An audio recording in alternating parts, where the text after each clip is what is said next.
Hello.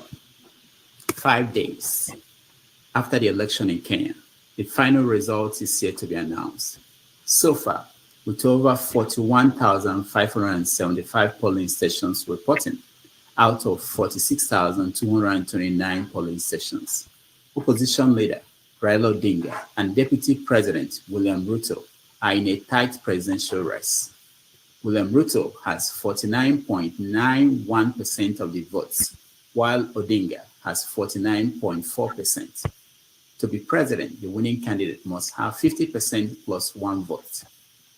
In Sierra Leone, anti-government protesters are still clashing with police in opposition areas. So far, 4 police officers and several protesters have been killed. Sierra Leoneans have been protesting the high cost of living, corruption, and police brutality. Protesters at the capital, Freetown, are also calling on President Julius Maada Bio to step down. In his reaction, the president has tagged the protesters terrorism at the highest.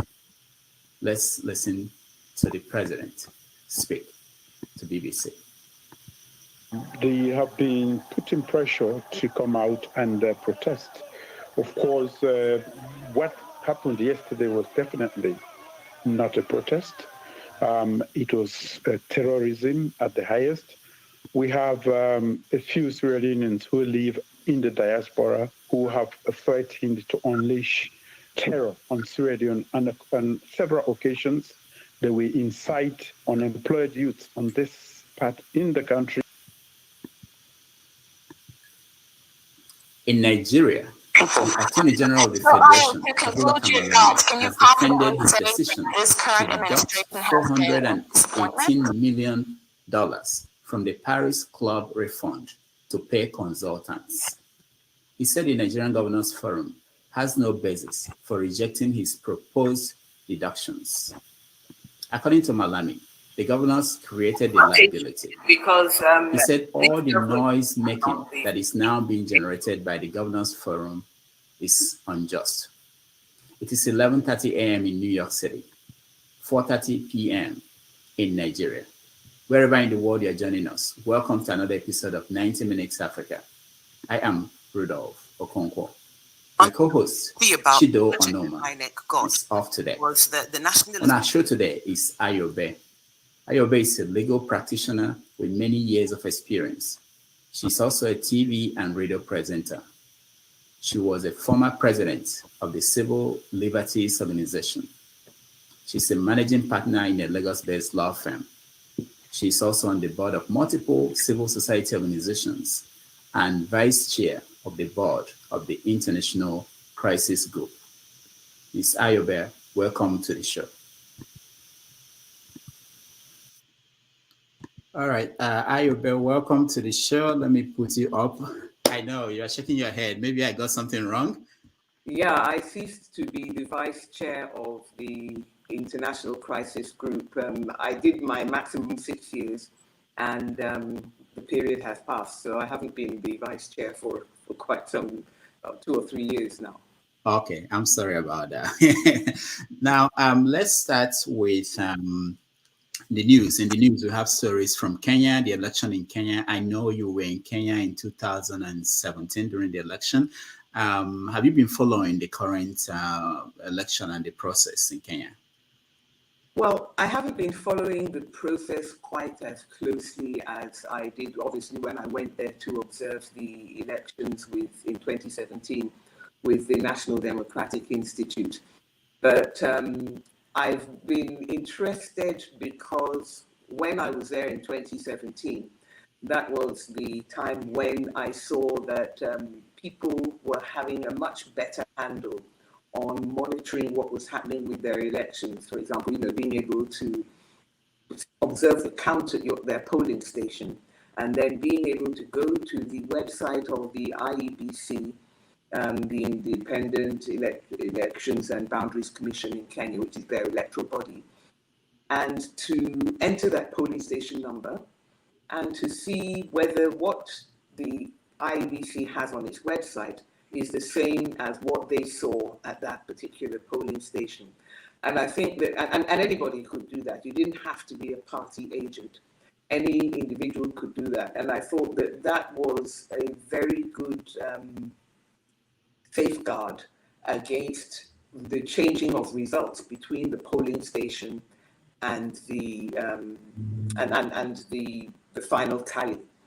I'm not really quite sure what's happening now, because the election that I observed, even though most of the observers thought that it had been very well conducted and that the transparency was quite high, that election result was set aside by the Supreme Court of Kenya. And I think that part of the problem had to do with the fact that the result was declared not on the signed sheets that were transmitted physically to the headquarters of the Election Commission, but was declared on the basis of the what was transmitted electronically. And so I guess that the change that they've made now is that they have to physically carry the sheets that were signed at the polling stations, by the poll workers and by the party agents and the security or whatever it is, that those had to be taken physically to the headquarters. And I just sort of wonder why it's taking so long. I mean, I've seen the size of Kenya. I just wonder how long it takes to travel from one part, even from the furthest corner of Kenya, to Nairobi, where the IEBC has its headquarters. So. Okay, now let's leave Kenya for now and go to Sierra Leone. There were protests recently, last week, last week. Today is Sunday, and part of the issue is high cost of living, corruption, and police brutality. People have been afraid that this will get to Africa. What happened in Sri Lanka will get to Africa. And what do you think about that? And do you think Nigeria is at risk too? Well, I think we should distinguish between the situation in Sri Lanka, which is that they could not afford to import, they didn't have enough money to import the things that they needed, even for daily life. Particularly, they weren't able to import petrol. Everywhere in the world is suffering from rising prices. In some countries, it's rising higher than it is in others. So I don't think it's simply the matter of rising prices. Although, if the prices are rising at a rate that is more than people are, I mean, certainly prices in Nigeria are rising at a much higher rate, or our rate of inflation is higher than the rate of inflation in some of the countries where people have taken to the streets to protest rising prices. And that's people not just in poor countries like Sierra Leone or middle-income countries like Sri Lanka, but also even in developed countries. So it's difficult to see why any country gets to tipping point, why some countries get to tipping point, and why some countries don't. I was speculating that it might be that in this country, people are holding on because we are facing elections. And the hope is that whatever we are going through, if we can hang on and get through the elections, then the incoming government will address our problems. Well, when we know that we're subject to currents that are affecting the whole world, I'm not sure about that, but that may be why we're not quite so much at the, why we haven't tipped over to boiling point. Plus, of course, we've had our own situation with the EndSARS protests when it comes to police brutality, at least. All right, let me play a video of you 10 years ago for people who do not know that you've been on this Nigerian issue for a long time, and get your view on today. Let's listen. To you personally, people. So, Ayo, to conclude your thoughts, can you confidently say that this current administration has been a disappointment? To you personally. It's definitely been a disappointment. So what can I you think we've already do? dealt with it being a disappointment. The question is whether it's going to continue being a disappointment, Right. and worrying and focusing on whether people are saying nice things about it, whether it's going to do some things which will give people nice things to say about Right. it. So what can he do? What does he need to do to win the approval of the masses before he leaves office? Or is it even possible at this point? Is it too late? Has he gone too far gone? Obviously he needs to tackle the security issue. But in tackling the security issue, he needs to show that he's very much alert to the human rights abuses that are being committed in the name of tackling the security issue. There's no point in pretending to tackle a security issue when what in fact you are doing is stoking up fires and resentment, and in fact acting as a recruiting sergeant for terrorists in one part of the country or the other. So the president needs to show that he's very much alert to the fact that human rights abuses are being committed, and to give the necessary orders and instructions that will stop that. Secondly, he needs to understand that the security problem is not one that you just throw money at, because at the moment what we have is a president throwing money and bullets at a problem, which probably requires a great deal more subtlety than is being deployed at the moment. All right. I know that the audio is not very good, but you were saying this was 10 years ago when Jonathan was in office, that you were not satisfied with the government, that the government... Oh, you can't hear me. Oh, sorry. I didn't know that was what you were saying. All right. I'm not sure. Can you speak? Can you say something? All right. I'm not sure if I don't know if the audience can someone she's not audible. Can you hear me? No, Ayo cannot hear me. Maybe okay, let me see how I can communicate. All right. Let me play another video, and then I will get Ayo to I will get her, communicate with her, and let her maybe join us again, rejoin, and see whether we can get in the middle of the night from their school. And the news came out, and then it seemed as though nothing was being done. And I remember reading at the time some commentators saying that they are surprised that there's no outrage in Nigeria, that we just seem to have absorbed, we, the ordinary Nigerian people, seem to have absorbed the news and just moved on. Same thing with the Nyanya bombings. And then some Nigerian women decided to take up the challenge to say, well, we're not going to move on. And that's how you found women coming together, joined by the men, of course, but led by women on a non-partisan, non-religious, non-sectarian, non-regional basis, just coming together to say this is not acceptable. And so they started protesting, and the hashtag of Bring Back Our Girls was attached to it.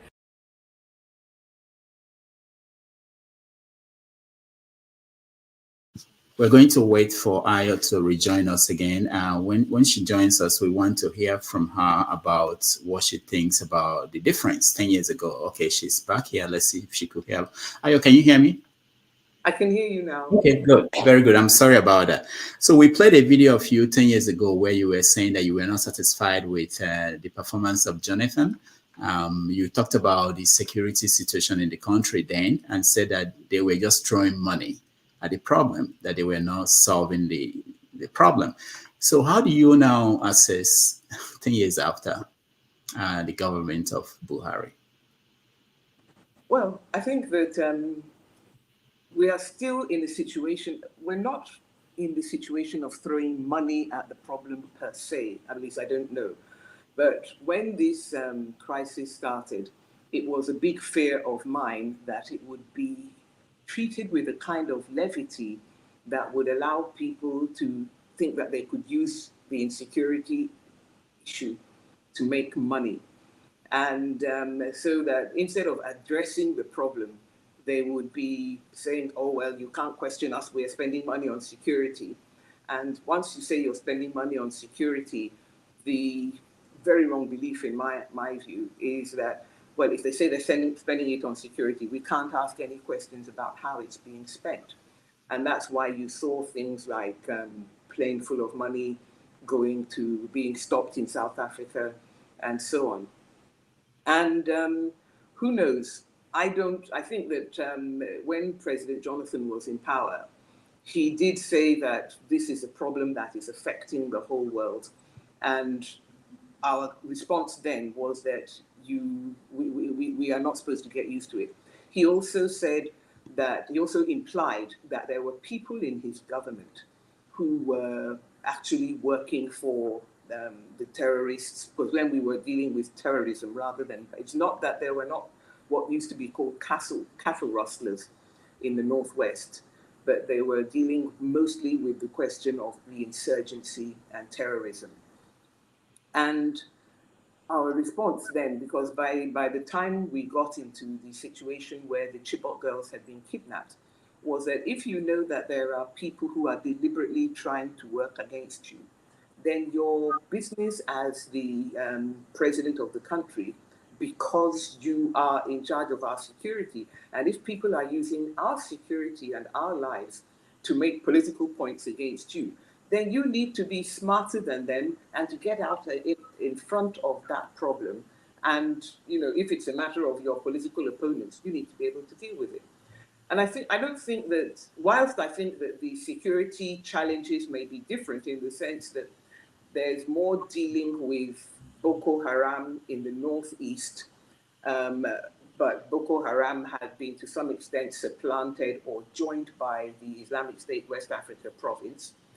There's also the addition of banditry and kidnapping as a business rather than as an ideological or religious matter, a really religious form of terrorism. But while the nature of the problem may have changed, I think that to the extent that any government is blaming it on political opponents, and I don't think that the current government does that so much, because they know that if they were to do that, they would be vulnerable to the same kind of issue that they faced when they raised it. But I think that the situation for more people is, I would say that because I'm also a believer in the idea that the perception is at least as important as reality, and the perception, whether or not it's matched by the reality, and it is more matched by the reality than not, is that there is more insecurity affecting more people in different parts of the country than there was under President Jonathan. Now, we can see that the Buhari administration has equipped the army. It has, soldiers are getting paid. It's not that because the soldiers are on the IPPIS, it's no longer a question of it being something where if you are a soldier in the field and you're being paid your salary and then you die or you get you die in battle, that your commanding officer is the one collecting your salary to pay you. So loopholes like that, or I should even say moral hazards like that, appear to have been closed. But in a way, Rudolph, I think that all of this is very much behind the scenes, because it's really more a matter of what do we as people who are not involved in security, who are not involved in policing, what do we feel? And for me, I would say that while the army may have been given tools to do the job, I think that the policing and intelligence side of it had been grossly neglected. And in fact, it is a complete mystery to me how people can continue to be paying ransoms to, and whether or not the government paid for the Chibok girls. Certainly the people who are being freed from the Kaduna kidnapping and various other kidnappings in the Northwest, they all say that they are paying ransoms, and that's what's getting people released. It's a complete mystery to me how that is being done. And the policing response has been it's been non-existent. And I'm not saying that what we see on television is true when we watch crime shows and so on. But I think that at least it should give us some ideas about what should be done, so that if I watch a crime drama and there's a kidnapping, and the kidnappers demand money, and the money that the people are working with the police because they trust the police, and then they are paying the money, and the money is marked, or the money can be traced in some way, or transfers are made, and those transfers can be traced through the bank. These are things that I would think that even if you say that there are difficulties in the way in Nigeria, I think that we ought to have seen at least some of that. We ought to have seen people being traced through the ransom that they paid, so that people, even the kidnappers, know that just collecting ransom money may not save you, that you may still find yourself facing the long arm of the law. But the long arm of the law seems to be very much, I mean, just for an example, we heard the other day that there were bandits. They had moved away from Kaduna Abuja road, so they had moved to another road out of Kaduna, and they were kidnapping people there. And the police got there, and they gave battle. There was a gun battle with the people who were trying to hold up travelers on the road. And all the police said was that we killed some and we chased the others off. And I thought that was just not good enough. You chased them off, and what? So that they could come and fight another day? I mean, so I think that the policing response, because in the end, this problem that we're facing internally when it comes to kidnapping ought not to be an armed forces matter in the whole, because when the ransom is paid and people are collecting the money, they want to live life normal. They don't want to stay in the bush or in the forest. They want to enjoy life in town. Why are they not being traced? Where we hear of a woman who was going into the bush to take her daughters for prostitution with the bandits, and so it's not as if the venue, the places where these bandits, if you want to call them terrorists, it's not as if their locations are not known. If people can go and negotiate with them. And so as I said, I don't think that there's been a good enough policing response at all. And I think that the failure of the policing response has strengthened the tendency of people to say, look, my life consists of roaming around the bush with my cows. I have to look after the cows, I have to do this, I have to do that. Well, if I have some people that I'm herding and I'm treating them just a little bit better than the cows or not, then, and I get much more money for it, then, then why won't I do that instead of, harassing myself with all these flipping cows? Mm. So I think that we have not shown them a better life. We're not showing them a better, yes, of course, there's the risk that if the army comes or you can get killed. But once you're using your captives as human shields, then you're less worried about the idea that you might face you might be killed. I mean, yes, you can be killed, but it can happen to you anytime. And I think that I look at the policing response, and it's a bit like one of the things that I personally do criticize the president for a lot, and that is hanging on to people who are past their sell-by date in terms of effectiveness and efficiency. Mm. It happened with his service chiefs. He kept them on and on and on.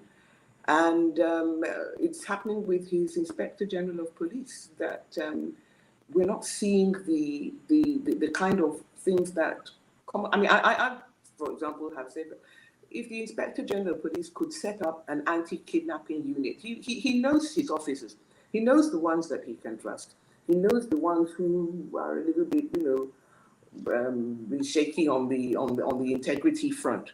But he could get some people who are going to be real go-getters in terms of dealing with this problem, and let people have an idea that there's a number that you can call where if you have a kidnapping problem, you can contact this number and you will get a meaningful response. But we don't seem to have anything like that at all.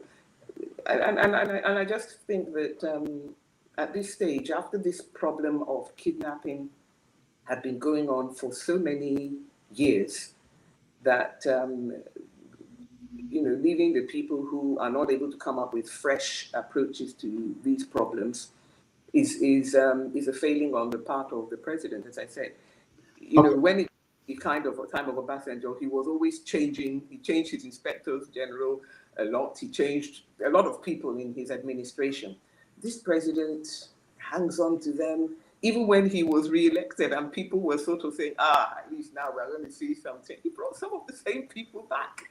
Yeah. And, so let me. Some of our audience members, they're already commenting, and we know that in less than 40 minutes they will join us and be able to talk to you. But somebody said something interesting. Said that watching you speak 10 years ago, he felt as if you were talking about the problems of today.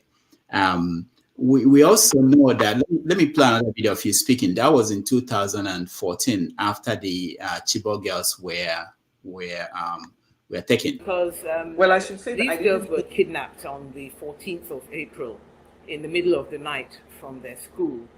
And the news came out, and then it seemed as though nothing was being done. And I remember reading at the time some commentators saying that they're surprised that there's no outrage in Nigeria, that we just seem to have absorbed, we, the ordinary Nigerian people, seem to have absorbed the news and just moved on.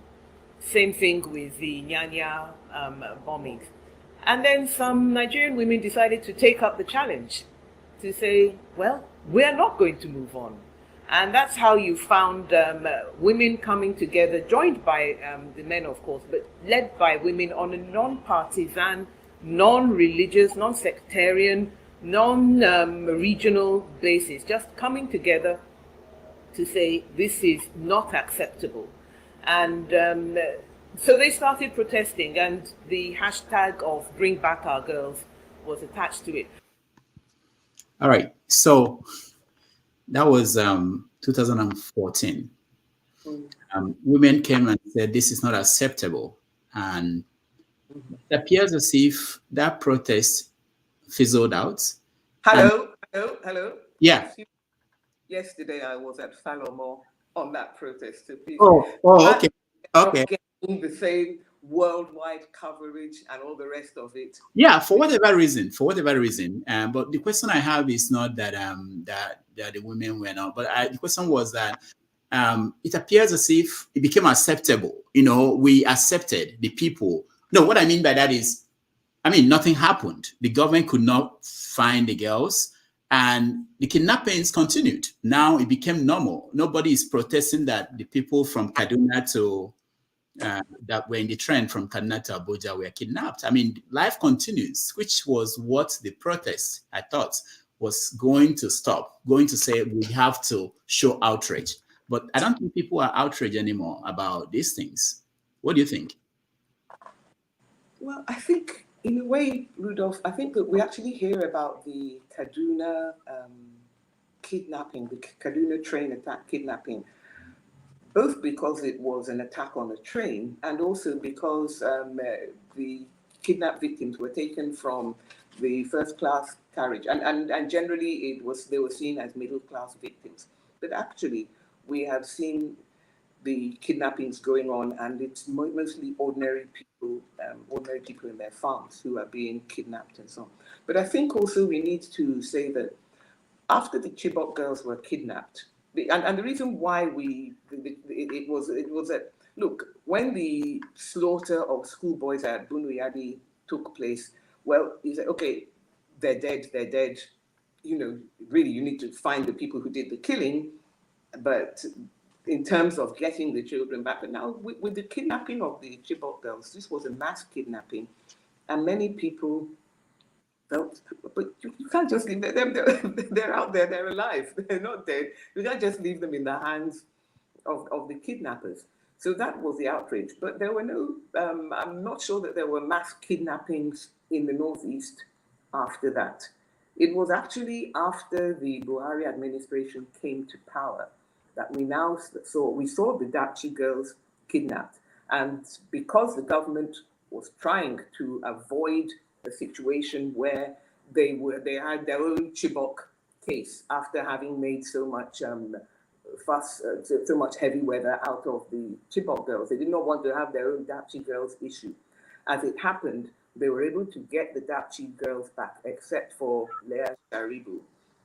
And so to an extent, though people have, and that was a response, I believe, because they knew that if this happens, but then when it started happening, not for ideological reasons, but for money, then it became the same thing. I mean, I'll tell you, Rudolph, when, before this administration came to power, you remember our kidnapping story in Nigeria started with the kidnapping of oil workers. And then it became a big business in the Southeast. And in fact, one of my friends who was posted to Aba.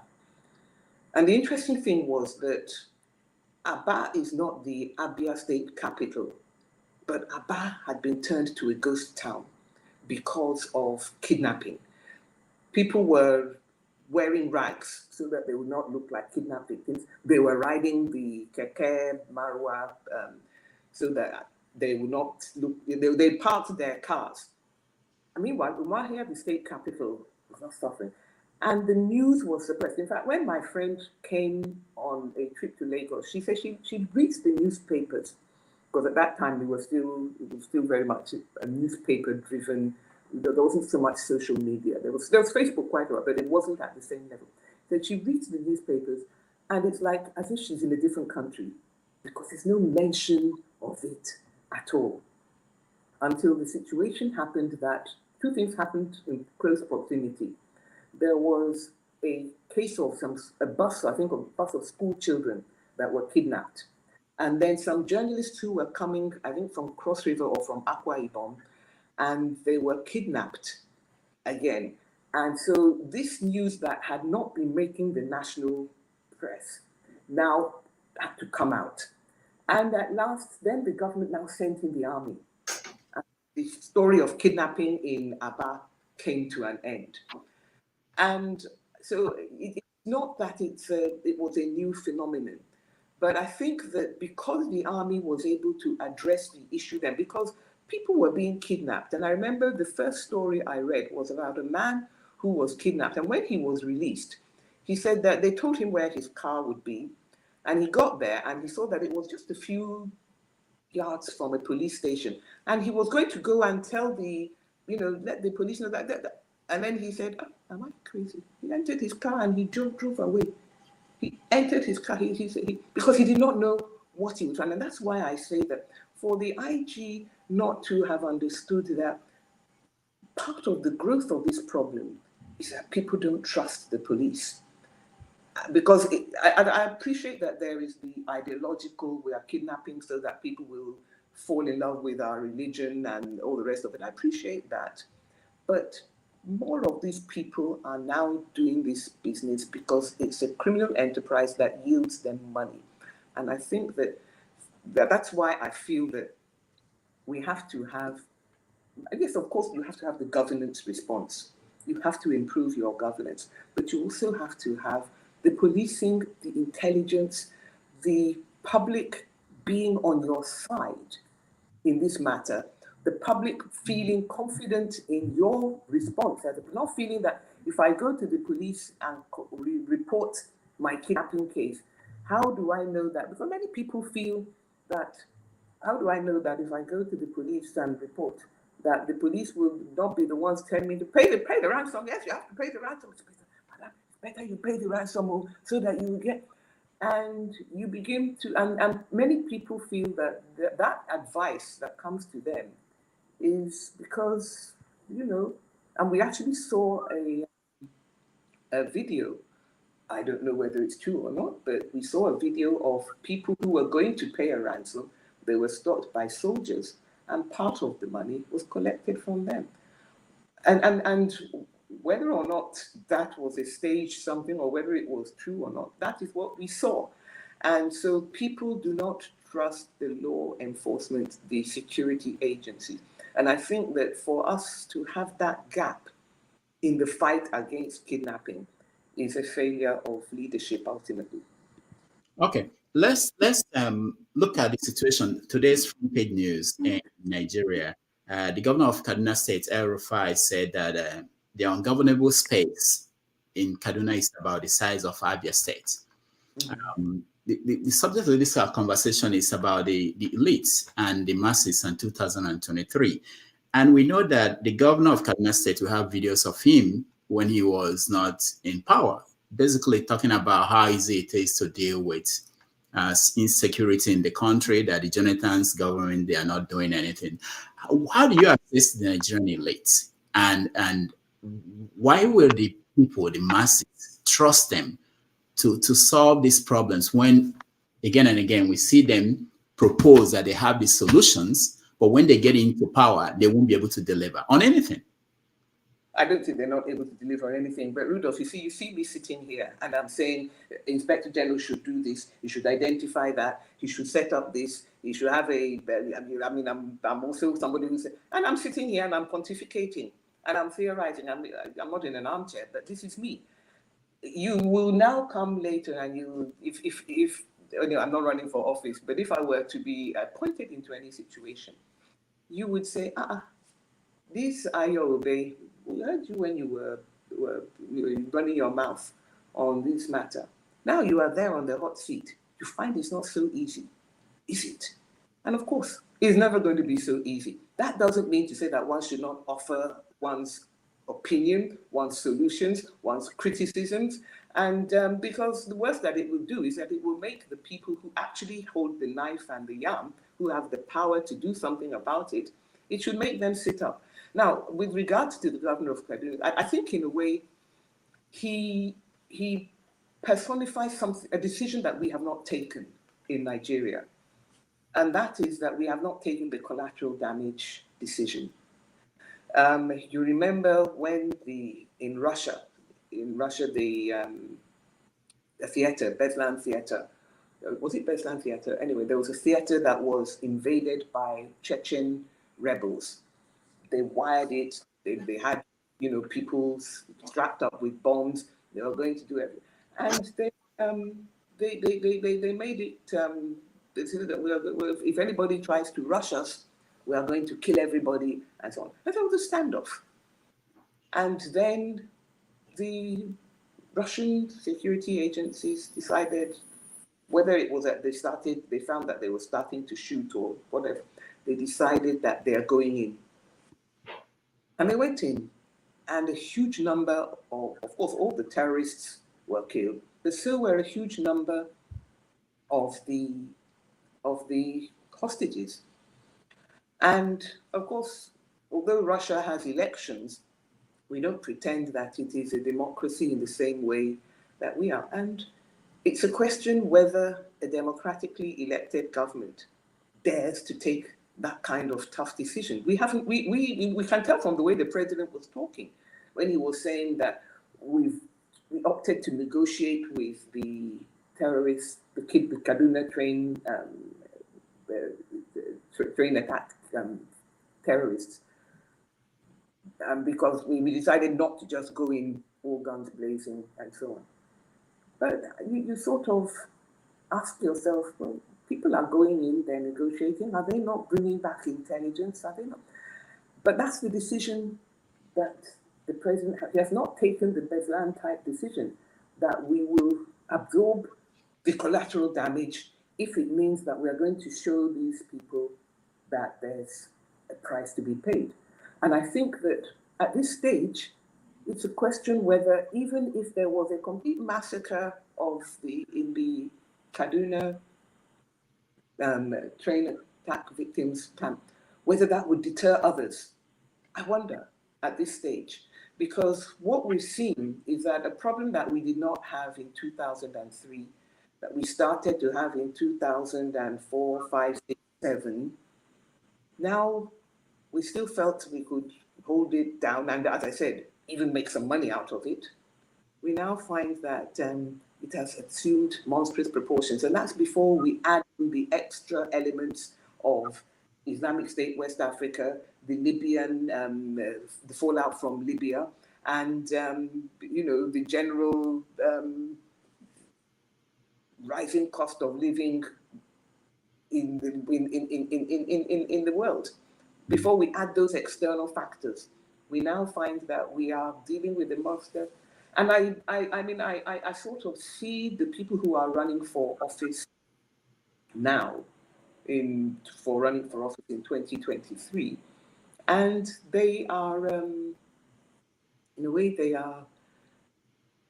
I mean, some of them are saying, well, don't trust us. We have our solution, but we don't want to tell everybody because, And some are saying, get the devil's workshop is idle hands. Get the idle hands busy. That's the corn and agbado solution. And others are saying, I have the solution, and this is my plan. I was reading one of them, I think from the Atiku camp, and they had, but at the end of it, it came down to, and then we will do what's necessary.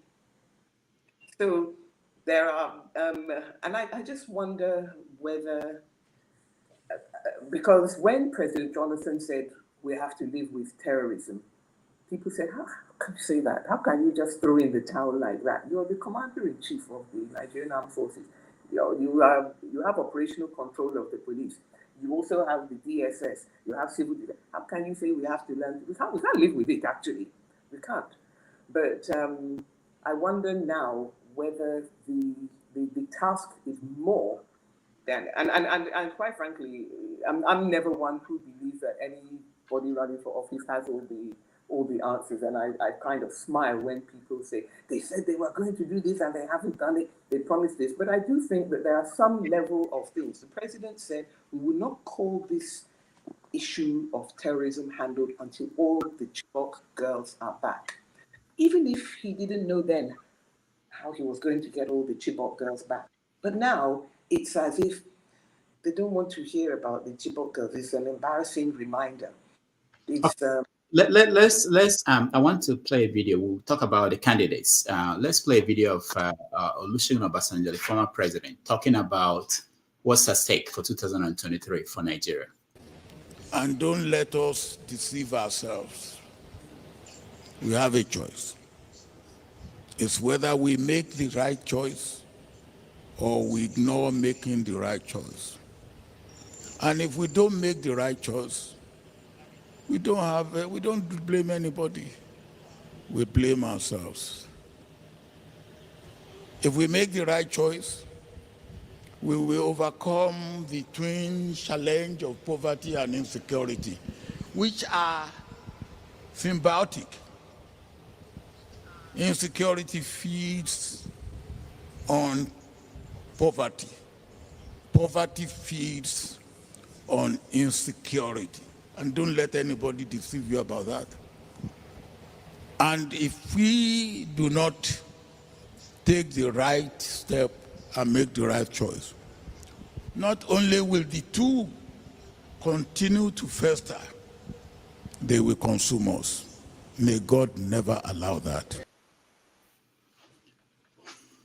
They will consume us if we don't make the right choice. What's facing Nigeria? I wonder, I look at a country like Mexico that have been dealing with, the levels of kidnapping, murder, and so on, and they're still there.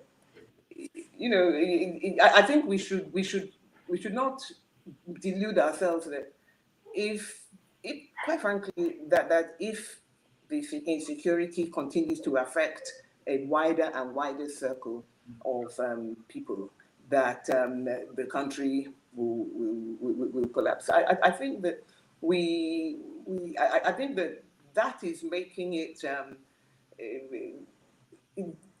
in a way it both overstates and understates the problem, because that's why you find people coming and saying, well, if we have our own country, we will be able to solve all these problems and all the rest of it. And to me, that is, and then you hear people saying the answer is simple, and the answers are not simple. The answers are not simple.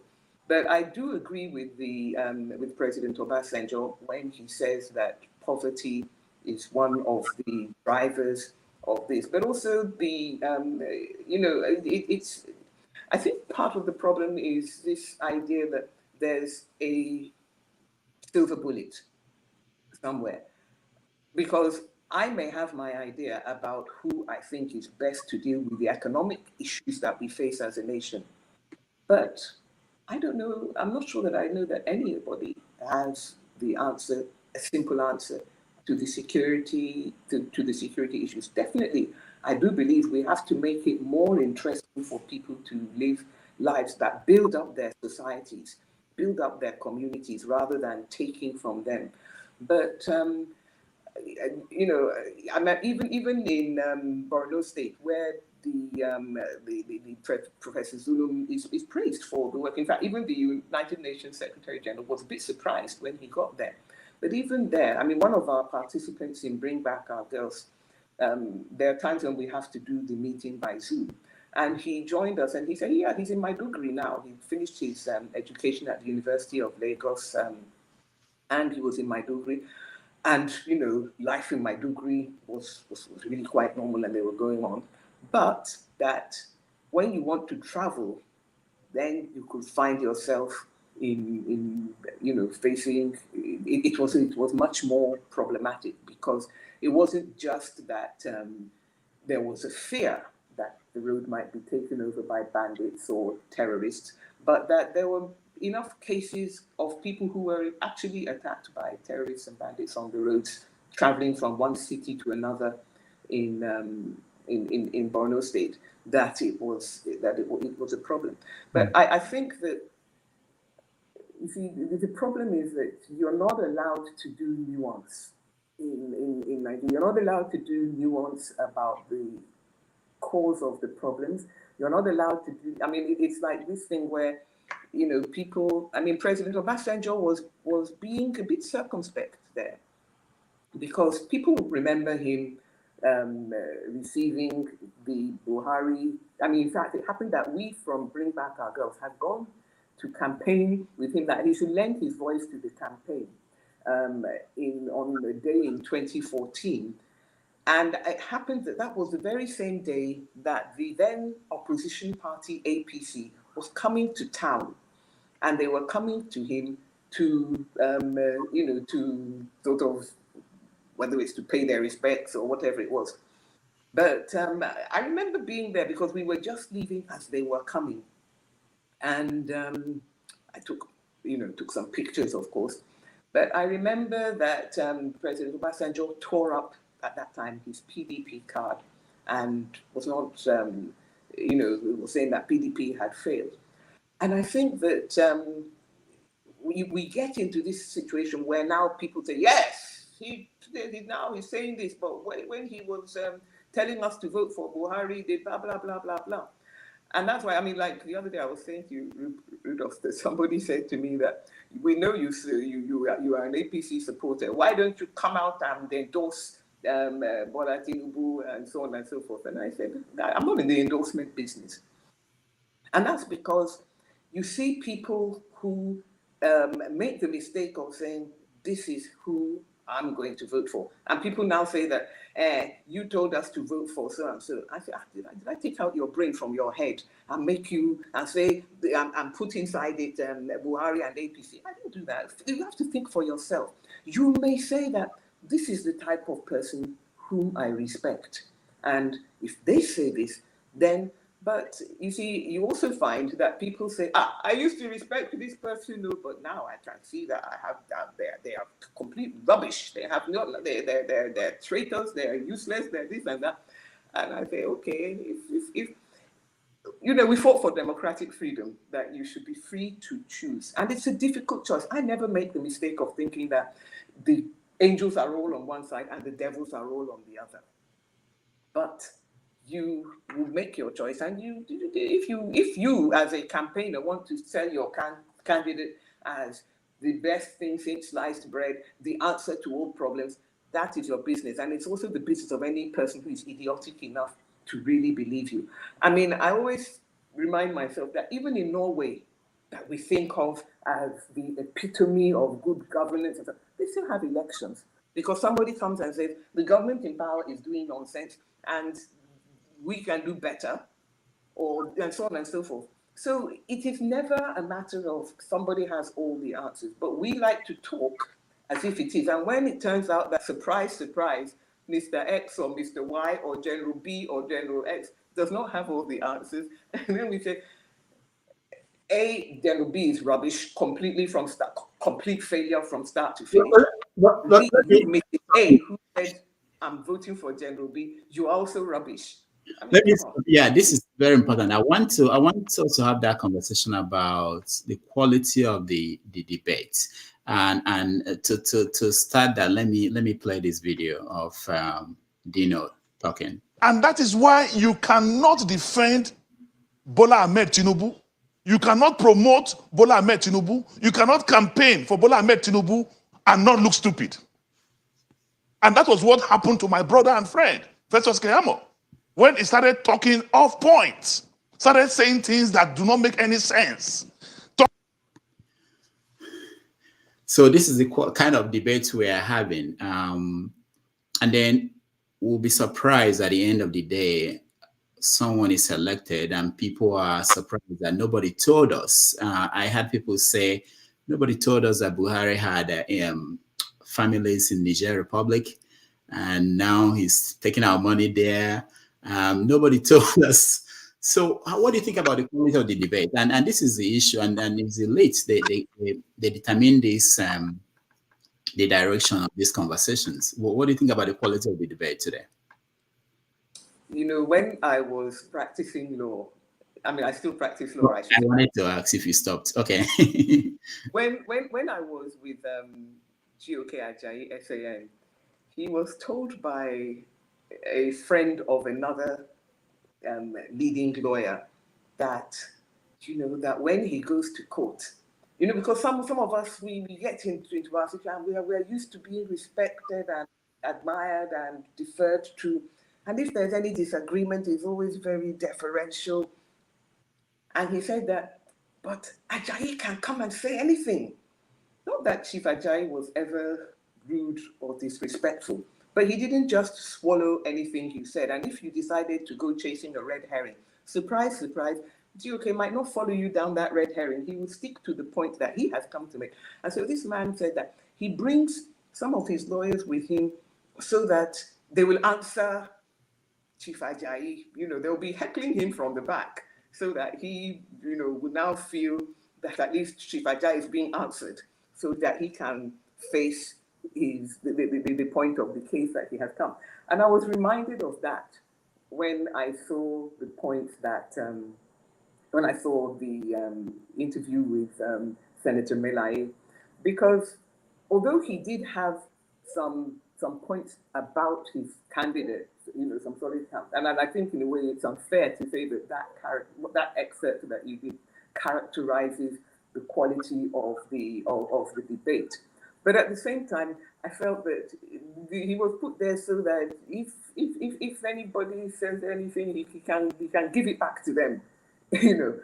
I mean, I was watching another program where the National Union of Journalists was complaining that you should not have as your campaign spokespersons people who are not trained reporters, who are not trained media professionals, that it's wrong to put such people, lawyers, and as if lawyers don't know how to talk, you know, that is, you shouldn't have lawyers and people who are not trained in the business. And I could understand a bit of their point, but I felt that that sort of is because you're thinking that you want to deal with the matter from a somewhat cerebral point of view. But, you know, we all remember the Pentelemesi something. Can you fight naked in the marketplace? Yeah. Beat me for that. Yeah. Now, but there's another part of this, which is the masses when they get involved in these conversations. So we've had in recent days the campaign of Tinubu saying that Peter Obi should tell his people to stop attacking him. But this is how do you stop the masses from waning and winning whichever way they want to win? I mean, people have different levels of education, ability to have debates, and their understanding, whether they care. Some people are angry. Why is it that it appears as if the politicians of today they have thin skin, more or less? I mean, people who are in public places, they always get attacked every day. What's going on? I think, Rudolph, that there are many issues to unpack there. I think, first of all, that it's not the masses. The masses are not on social media in the way that they are in other countries. So while you have a lot more people on social media and a lot more people can have their voices heard, they're not on social media in the same way that that others are. Secondly, but because of social media, and that's really where the attacks come from, because of social media, it's harder to keep a lid on things. In the old days, you could get the editor and say, well, what kind of thing was that? And if you didn't like what they said, and they were also saying things about you that were not true, you would be able to sue them for libel. And you remember that in the past, Tinubu sued, I think, AIT over a video that they had put together, and they sued for peace. Same thing, I think, with some statements that were made by President Jonathan's presidential spokesperson, Reuben Abati, at that time. So you could sort of damp things down. But you see now, and you also see it in the way that this government reacted when when Twitter deleted a tweet from the president. I could almost see the Minister of Information, Lai Mohammed, sort of feeling to himself that in the old days, it was NTA that was ruling the roost. 30 million people were tuning in, and they were getting their steer about what was happening, what to say, what not to say. They were getting their steer from the Nigerian Television Authority. And now we have all these other, it's not just even the broadcasting stations that we can at least say there's a broadcasting code, you have to stick to it. We have all these mushroom people like Dr. Okonkwo and Dr. Damages, and we have all these, people broadcasting from outside, and we can't suppress them. So they're not. So it's a world that they're not quite used to. It's not that they're really thin-skinned in that way, but I think that they feel that, in the terms of the policy, at least they say we have to push back at least at some of this. But Tinubu said that he factors in everything, he plans for everything he does. So he would have factored in that social media is there and that he is going to be a target for one reason or another. He was not a governor. The people are determined to hang NSAS on his head by fire or by force. Peter Obi was a governor. People are unlooking his own NSAS issues. So these things happen. If you're coming into politics and your complaint is about unfairness, you will complain. But if you're really actually seriously hurt or offended, then you're in the wrong business. You have to push quite all right, but you have to be a bit. Okay, we have about 2 more minutes before we let the audience in. There's a question that I have to ask you because a lot of people wanted me to ask you. The UN working group, they recently told Nigeria to release Nnamdi Kanu. This is a UN human rights group. And they gave Nigeria 6 months to do that. The 6 months to do that. Who are these UN group? I've never heard of them. I don't think they are officially affiliated to the United Nations. Okay. I mean, seriously, no. There are many people. If quite frankly, if the United Nations were in that business, it's not Nigeria that they would start with. We would have heard them saying such things. But at the same time, I think that it's almost as if the Nnamdi Kanu team, and I say this because as I say, I worked with GOK Ajayi. I was not working with him at the time of MKO Abiola's trial, but it got to a stage where the trial could not progress because the Supreme Court judges had been put under question of receiving car gifts from the federal government. Now here, in the case of Nnamdi Kanu, there's no such question, and yet we're still faffing around with bail. I don't understand that. I would have thought that, I kind of feel that if it were me, if I were the defendant, I would say, let's go for broke. Let them bring their case and let me take it on if there's really any case against me. Yes, I said some things, but can they link anything to me? Can they? Is it for my words when I have freedom of speech?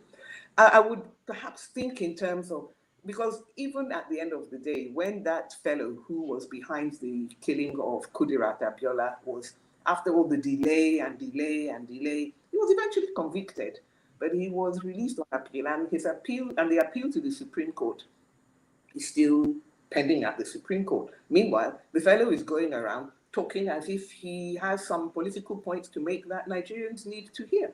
So, anything can happen. I kind of feel that after all this time, I would say let them bring it on, because the Attorney General talks a good game in some respects. But when you remember when the Social and Economic Rights Action Project went to court, they had to go to the ECOWAS court because our own courts were on Jusun strike. But when they went to the ECOWAS court, the first thing that the Attorney General did was deny that he had threatened anybody with arrest for using Twitter. And eventually, the ECOWAS court said that the Twitter ban was unlawful under the ECOWAS human rights Charter on Human Rights. So sometimes you sort of feel that, everybody can talk while it's all up in the air. Bring them down to earth and let's see what happens. I'm not a fan of Nnamdi Kanu by any. I mean, as far as he's concerned, I live in a zoo and I'm an animalistic person, so I don't have to like him. Yeah, but do you think that the way he was picked up in Kenya and brought to Nigeria was as a former civil rights activist? Is that within the law? I don't know. I actually don't even know how he was brought from Kenya to Nigeria, but if there's an Interpol warrant for him, because he jumped bail, and so he was, I believe there was an Interpol warrant. Now, as we know, Interpol, contrary to what people like to say, Interpol does not arrest people. Interpol does not have a police force that goes into countries and arrests people. Interpol conveys the information to the police force of the country in question. And that would have reached Kenya. And if Kenya had so it now falls into the hands of the Kenya police. Is this a valid warrant from Interpol? Yes, somebody was released on bail and they jumped bail. So there could be reasons. I'm not saying that, I don't know, because I really don't know whether he was actually, because remember that the Buhari government and the creating of Umaru Diko, he wasn't in. Yeah, so I don't know the circumstances. And quite frankly, despite all that has been said, we have not actually heard that they just dragged him off the street. I don't know whether he had an opportunity to make his representations about the warrant on which he was picked up in Kenya, or whether the Kenyans just said, we don't want to deal with this, we don't need you in this country, we're just sending you back to your country. Or whether they should have sent him back to Nigeria, or whether he was entitled to be sent back to Britain, or whether the British said, he's our citizen. I don't know. But so I don't have enough information. And I'm afraid that just as with the Sunday Igboho matter, not everything that comes out from those camps can be treated as gospel truth.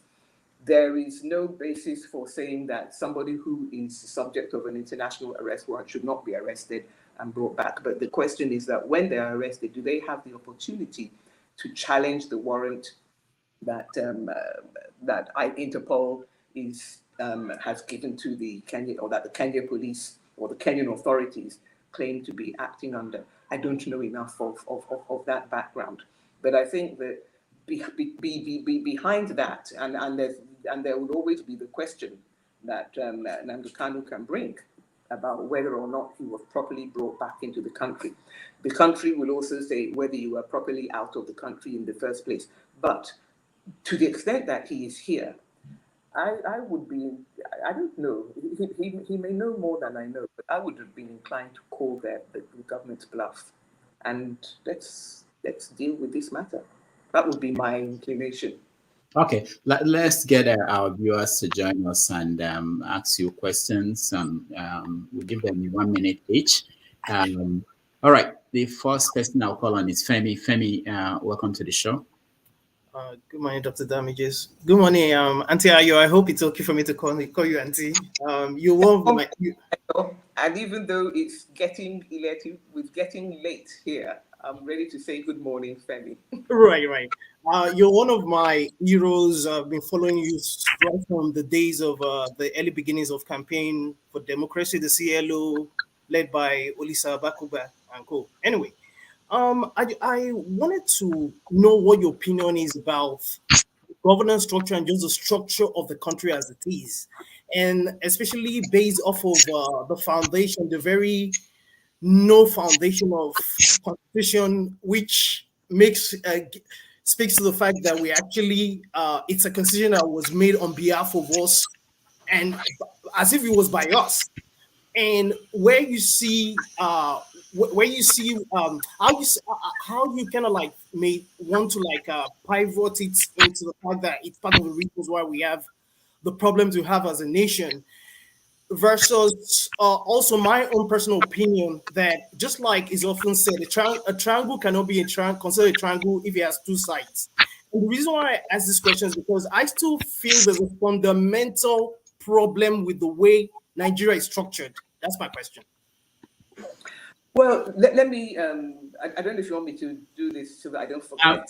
Since there are 3 people here, or maybe another one is joining, we can just answer this and then I will maybe get it 2-2, you know. Yeah, because I'm old, Dr. Damages.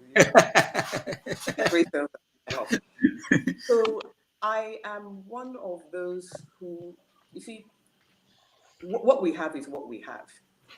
And the constitution that we had when the military left office in 1999, remember, the elections to offices to be held under that constitution were held without anybody knowing what were the what the constitution was going to be. We didn't know. We just knew there was going to be a president, there was going to be a Senate. We did not know. We did not see the constitution until after the elections. Now people come and talk about restructuring. The fact is that that constitution has been altered 4 times, and it's not the same constitution. So that's the first thing. And when we talk about restructuring, I mean, I should say, by the way, that my law partner is a big proponent of restructuring.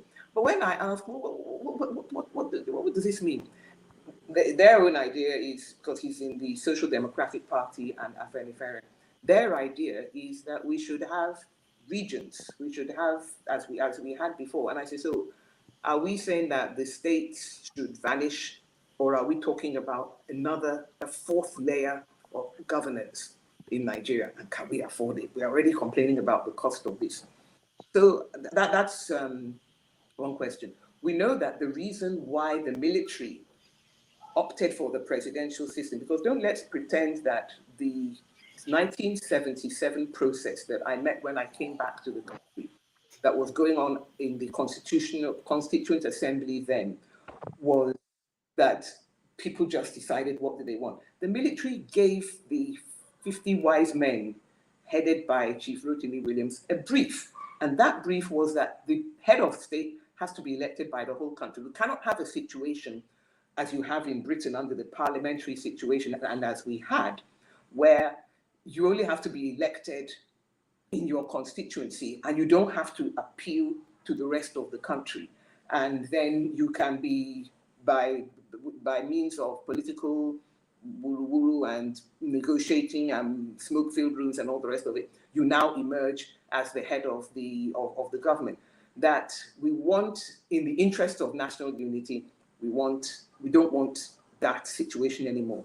So that's one aspect of why we found ourselves. It's not that we were asked as we were when we were going for independence from the grassroots up, what do you want? And then people now came with their mandate. We were now, the military said, this is what we, and then now you deal with the small, and even when the Constituent Assembly did its thing, and they didn't like what they did, they were still going to change it. That's what Sir Udo Udoma called meddlesome, interfering, unwarranted meddlesomeness of the military. So we have changed our constitution. I don't hear anybody running for office in these elections that we are facing talking about going back to regions.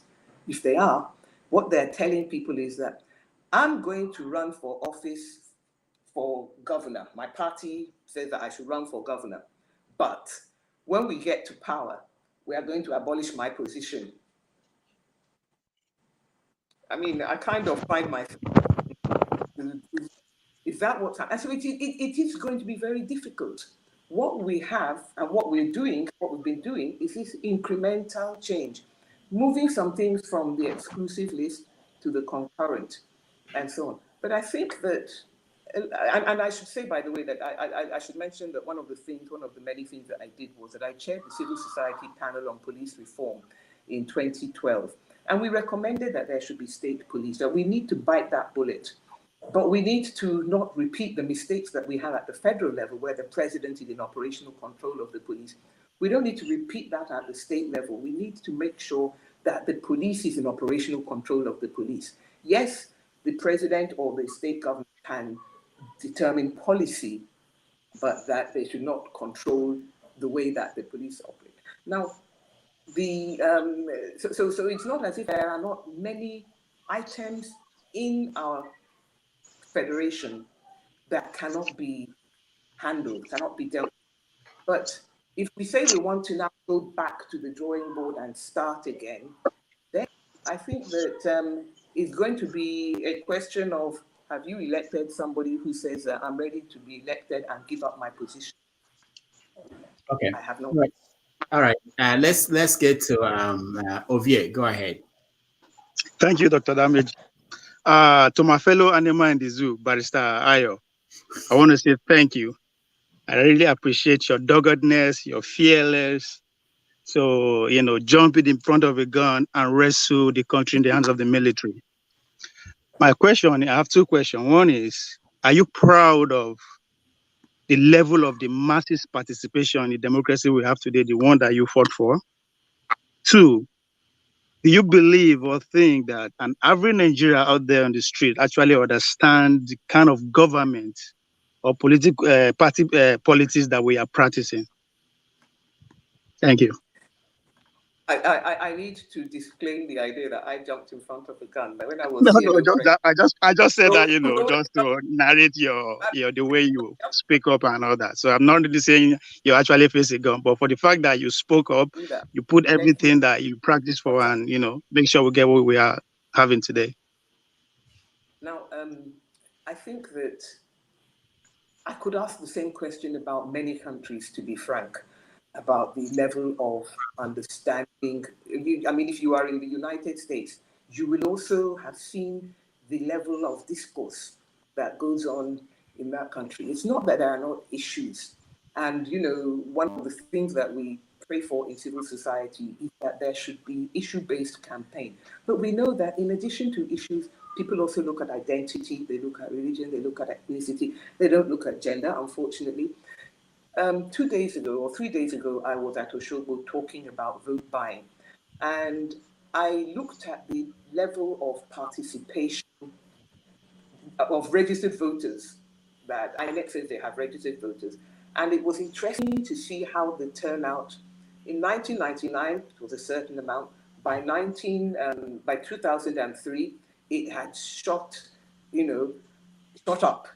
That was the one where President Obasanjo was returned, but all the AD governors, except for Bola Tinubu in Lagos, they were all voted out of office. And when they said that, the same election was held on the same day, and it turned out that in Ogun State, about 900,000 people voted for you for president, and only 600,000 voted in the governorship election, which was held on the same day. Now, how do you explain this anomaly? The president said, well, he doesn't know, but that he remembers that one old woman came and she had voted for president, and then she was going. And they called her back. They said, Mama, you haven't voted for the governorship election. And according to the president, the woman said, I just came to vote for Obasanjo. I'm not interested in anything else.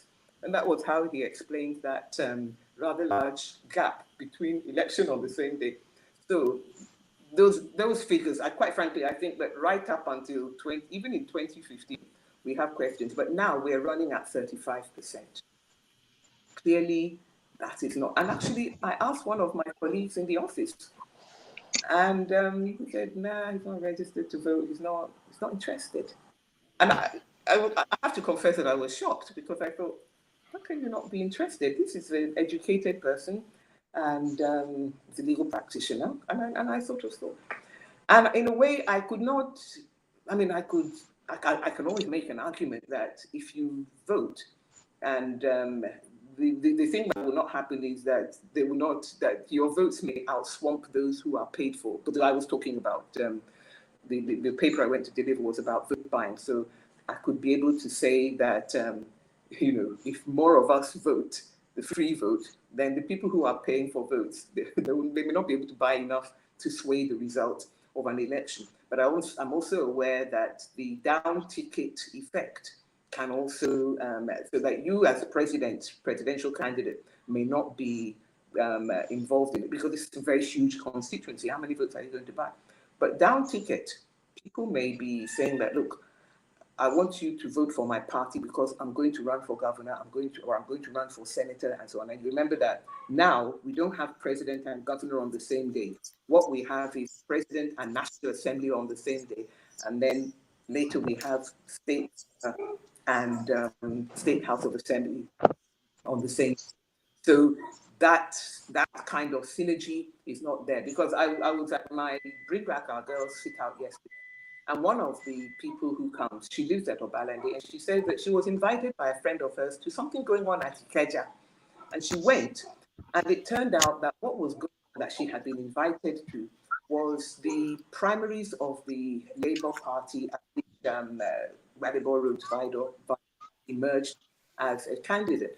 And this is not about the money aspect, which she also mentioned, but also that the person was telling her now that once you vote for our party, this is our party symbol, and so. And so you can see that if somebody is running for governor on a party ticket, then they have an interest in making sure that this is our party symbol, because I know people who vote for somebody at the last election, and when they got there, they didn't know the party that the candidate that they liked was standing on, and so they ended up having to vote for the one that I had said they should vote for. So these things can have an effect, they can have an impact. But as to now, this woman was not a member of that party. She just went there. I don't even know whether she participated in the vote or whether she was just there to make the crowd look good, or whether they signed her up as a party member while she was there. But they will come, and one of the things that we do at Bring Back Our Girls is that we try to encourage people to become articulate about the issues that they face. And because many of them, we have people who what they do is that they are road sweepers. We have people there who are market traders and so on. And they may not come simply because they're concerned about the Chibok girls, although they also know that the issue of the Chibok girls is an important one, because it shows whether or not the people that we elect into government care about us at all, or whether they pay any attention to us. So I think that it can be, we try to do, I'm not saying, because one of my strong participants, he's always coming and saying, we need new faces. I know what he means by we need new faces and so on. And he will explain why he thinks we need new faces. And he will talk about it and so on. as I said, Bring Back Our Girls is a broad church. We don't mind the people who say that it was an AP. It's a broad church. We have all sorts of parties and all sorts of political persuasions from different countries there. And it's really trying to get people to take ownership of it. Now, that's Bring Back Our Girls. There may be others that are equally doing this kind of person-to-person, small gatherings type of campaigning, advocacy, not necessarily telling people, vote for the person that I support, but rather saying, think about the things that are important to you. I mean, I went to Ikpetedo for the anniversary of the MK Abiola Ikpetedo declaration. I was surprised at the way that some of the women who came, market women from Isaleko, right there, the way they were talking, they were very they had their issues and they were really voicing them out, and you couldn't say that they didn't, and some of them were saying that if they don't deal with this issue of the scholarship of our children, that is, we will not come out and vote. So they were telling their local government, they knew that they had some power. So, and as I said, to me, it's not for me to tell you, because I support this person, you should support them. Mine is to say, you think about the things that you want to do, but whatever you do, I always say there's nothing like wasted vote. Don't buy into your vote will not count, or you should only vote for the winning candidate and all this type of thing. Because I always cite the question of the Lagos lawn tennis election. I used to be a member, and my friend came and said that let's come in and vote for so and so, he's bound to win. And I said, he's bound to win. If he's bound to win, you don't need my vote. So I didn't know the other candidates, that I voted for somebody else. And my friend was annoyed with me. And I said to her, look, and later she said that she now agreed with me, a very strong tennis player, but she said that she understood the point that I was making. That when somebody is bound to win, they begin to relax. They say, I need to work, people will vote for me anyway. When you know you're bound to win, but when you know that you won by the skin of your teeth, it's either that you say to yourself, if I don't perform very well, this man can catch me next time. I better run very hard and run a good race.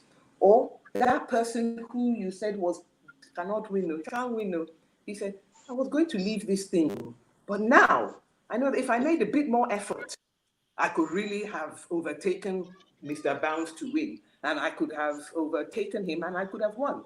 So whether your candidate wins or your candidate, that's what I always tell the people that I talk to. Not that I think that, it's not because I think they're going to support my candidate, by the way, because I think that the more of us that participate, the mileage, the vote, that we will always win. Okay. Let me say that we have just about 8 minutes left, unless she wants to stay more, and that will be good. We just continue. But I want the rest of the people, when I call you, please make your question or comment very brief so that we can get to everybody. Alaro, you are next. Thank you. Let me give space for others to come in. Okay. Thank you very much for giving us audience and taking time out of your busy schedule. I commend you for your career. You having an amazing career, because it's still ongoing, and you've had a front row seat to most of the events that are very tangible in our lives for the last few decades. And I'd also like to mention that Peter Obe is also, because you mentioned a bunch of candidates, all the candidates are not saying what they will do about security. Peter Obe has also mentioned what he will do about that, and is of the same mindset as yourself.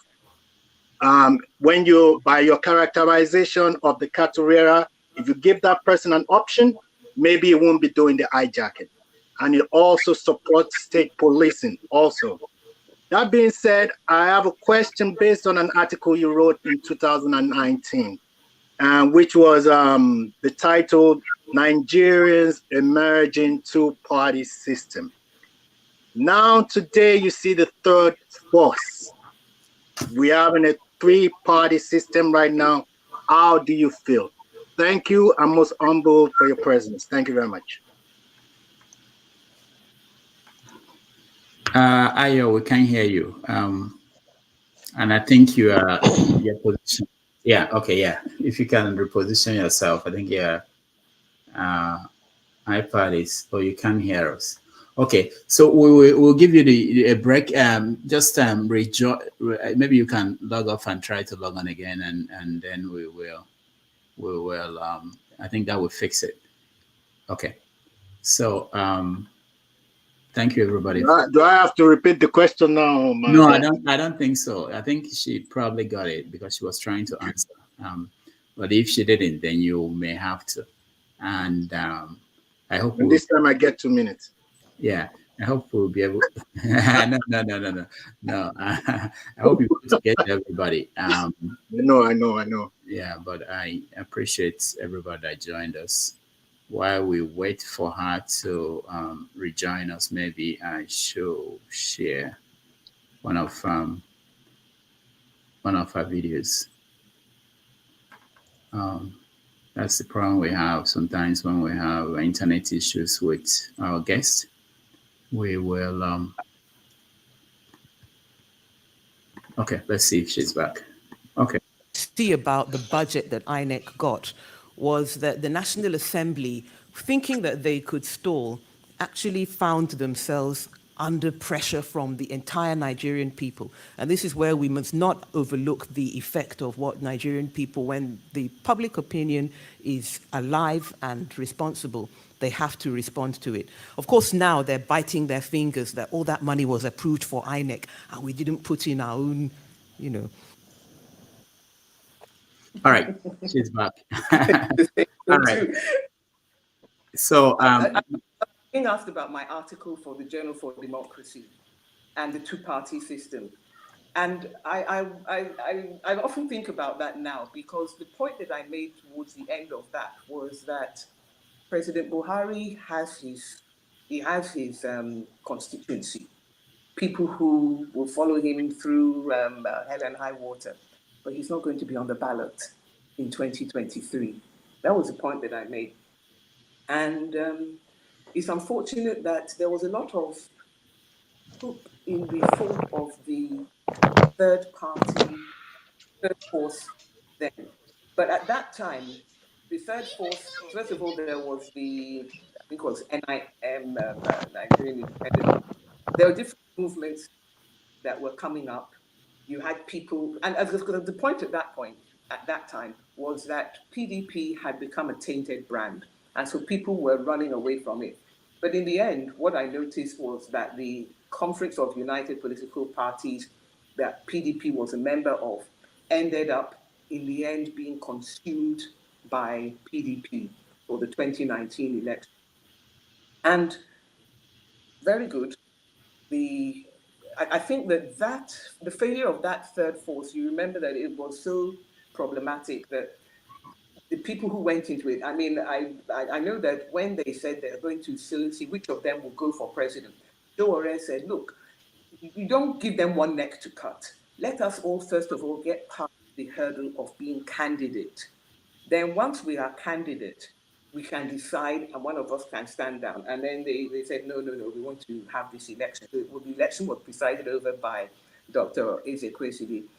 And at the end of it, when the result did not favor people who thought that they were going to be favored, they said, well, no, we know they do again. And so that third force crumbled. And then you even saw Dr. Ezekwesili herself becoming a candidate. And I think that the kind of way that crumbled has made some people believe that it failed then, it will fail again, it can never win.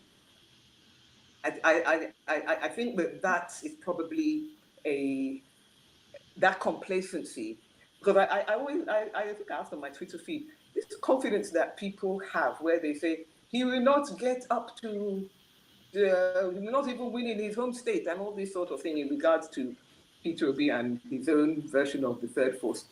That I thought, when you get this, I don't know how to read the political runes as well as you are. But I'll tell you one other person who is not relying on Okay. I think once again we lost her audio. We can see her, but we can't hear her.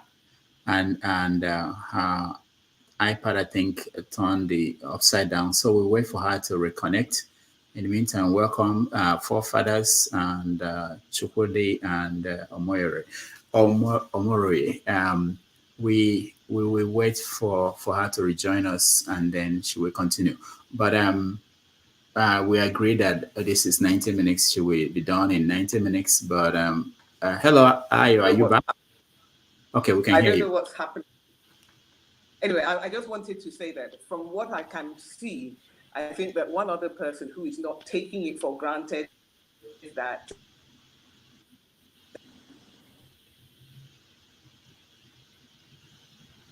okay.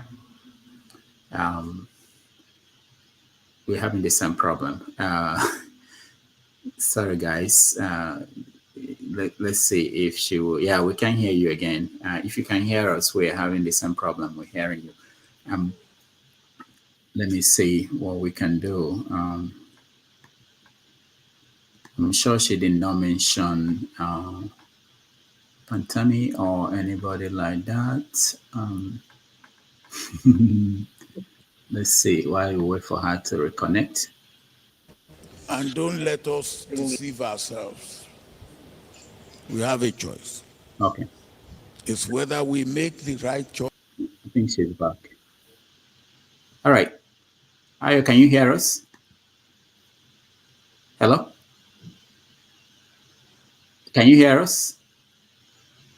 No, she cannot. Even if it's upside down, if you can hear us, we'll be okay with that. Or no, you can't hear us. Yeah. Please try again. If that fails, then maybe we will wrap it up. Unfortunately. And then figure out the rest of Dr. Damages, let me take my leave. I think just like you labeled other people, maybe you should help us back your comrade Lai Mohammed. You're in the same jurisdiction like him. Maybe you get it. All right, Femi, you can leave if you feel like. Even if she cannot, maybe we can spend a few minutes and have a little conversation with the people who are here. And maybe we can hear their questions and see if anybody will be able to answer them. Let's give her one more chance. I mean, it's up to her if she wants to keep trying. We're here. That would be okay. But if not, there's something she said that I wanted to think about. The masses, and you are saying that this person cannot perform. Yet you are saying he in our party nonsense. I've told, if you vote party, the way you will suffer, me, I'll be here, I'll tell you, I will suffer with you. All right. Nothing will make me suffer with you. I know too much that I can't suffer. But okay, so let's see. She's back. I'm so sorry. I decided to use my phone rather than the iPad. Maybe that makes a difference. I don't know. Okay, good. Thank you so much. We know there's no light where you are, but no, but I have my inverter is still going strong. So I really don't know. I don't know why it keeps on cutting off. I just wanted to, and I'm determined to finish this point about my article and the two-party system. Is that while I think that a lot of people, particularly those APC candidates, you saw the whole plethora of them who wanted to, were running for the ticket of the party. I think that they were of the view that the president was going to come out and campaign for them, and that they could rely on him, and that once the president was behind them and supporting them, then they really wouldn't have to do much work.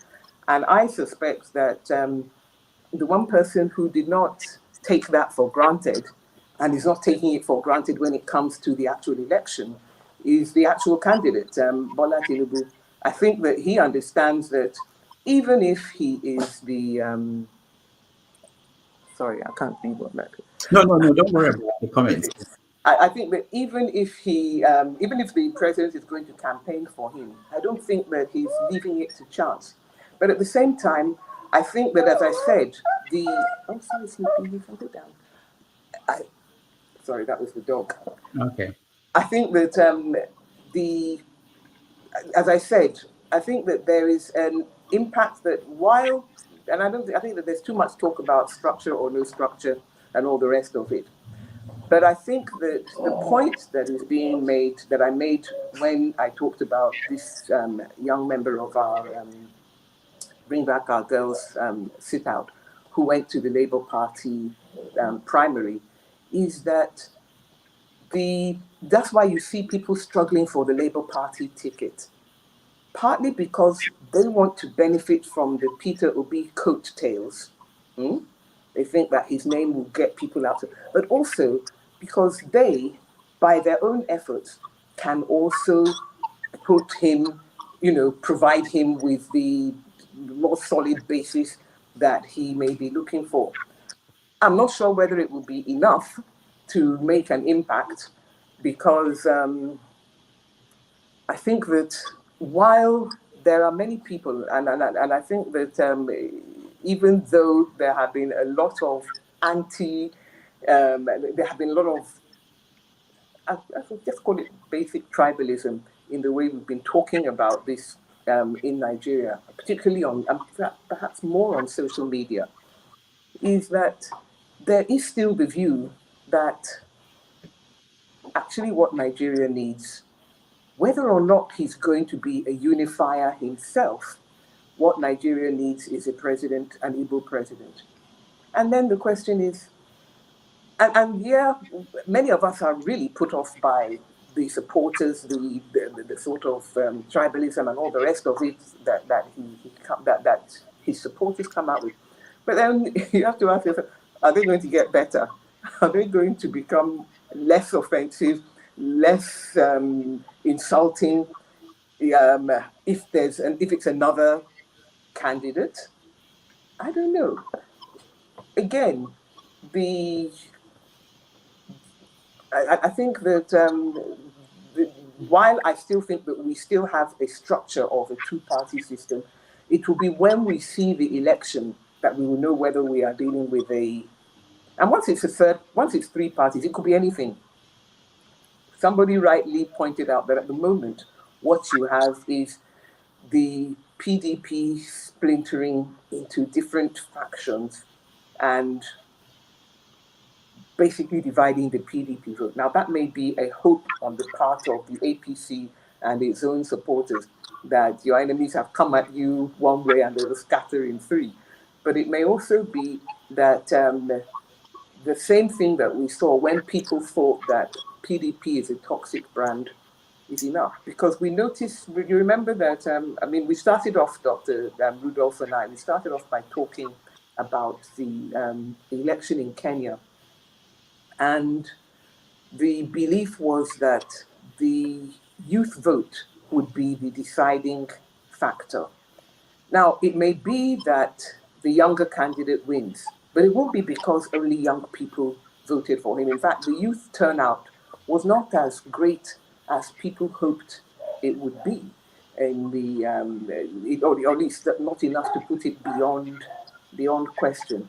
So I think that I'm not one who likes to call elections in advance. I'm not one who likes to write people off. And as I've said, I don't buy into he's bound to win, he cannot win, wasted vote, all that kind of thing.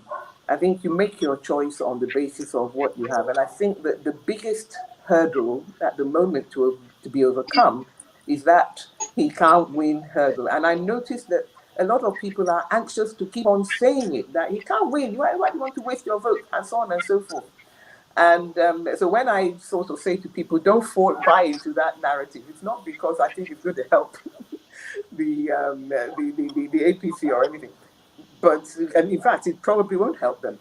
But I think that it's something that we have to take on board. And I think that part of what we need to also take on board is this idea that the fairness of the campaign is at least as important as whether or not your candidate wins. I know that a lot of people go to the polls to vote against rather than for. And some people vote to keep certain people out and to let others in. It could be any number of reasons. But while I don't say that the third force is a force yet, I don't write it off in the way with the confidence that some people write it off yet. Okay. All right. So let's quickly get to a few other people. CM, you're next. CM. Okay, thank you. Our guest, Ayo Obe, I quite respect your years of activism as a human rights activist. You are quite a seasoned human rights activist. I've been reading you since the 80s or late 80s up till now. So what I want to know from you is, do you honestly think that it is right for somebody who is on bail by a Nigerian court for the soldier to invade his premises, private residence, and kill 28 people in the process, and yet people are still saying he jumped bail? Well, he did jump bail, but I don't think that he's right for his house to be invaded. And I believe he's taken the matter to court and got damages. Okay. Mr. Omori, you're next. Yeah, thank you. No, sorry, one more, because I just said really, please, just one more, please. Then the second one is, do you honestly think that Nigeria as presently structured will last the next 10 years? Okay. We will just because I didn't say this, we'll limit it to one question per person. So you can answer the second question. One question per person so that we can round up. Go ahead. Well, I daily pray that Nigeria lasts and that we get a unity that is based on justice. That is my daily prayer. So whether I think it or not, I'm not very good at political prophecy or prediction. I'm not very good at it, but I think that it's possible. Why not? Okay. I'm a Nigerian. And that is what I am. But Okay, Omori, you're next. Yeah, thank you, Dr. Rudy, for having me. Thank you for being the voice of the voiceless. Thank you, Comrade Ayo, for coming on board. You were one of the people that encouraged me to do the little I'm doing today. I look up to you while I was growing up as a young man, right from my secondary school days. Look up to you like people like you, like Ghani, Olisa Bakuba, and the rest of others. That considering what we went through during the military era, considering the level of our engagement, we took bullets, we were incarcerated, most of us were killed, Are you happy with the level of engagement today? If we could do that during the military era, when there was no human rights in place, are you happy with the level of government engagement with the authority today? Not that we're in a democracy. I expected a more robust engagement with the authority. Have we gone into oblivion? Are we docile? Have we become so subservient that we are giving too much room for them to do what they like? Thank you very much. I think that the problem is that, you see, when it's just you and the military, everybody looks, big and like a giant. I mean, I think the point that Dino Melaye made, which was his figures and his dates and his thing that he said about Ghani getting 1,400 votes despite Facebook and so on. Every aspect of it was wrong, except that Ghani did not get the kind of numbers of votes that I would expect. And I know that, you see, we had this problem, and I keep on saying it, but you can't have a democracy without Democrats. And if you deride everybody who comes and asks for your vote as a politician, then what is it that you expect? They will be politicians. You shouldn't only describe those who win elections as politicians. You should also describe those who lose elections as politicians, so that you get out of this mindset of thinking that we don't want to have anything to do with those people. But at the same time, I personally made the decision that once we return to civil rule, I would only be engaging in single issue campaigns.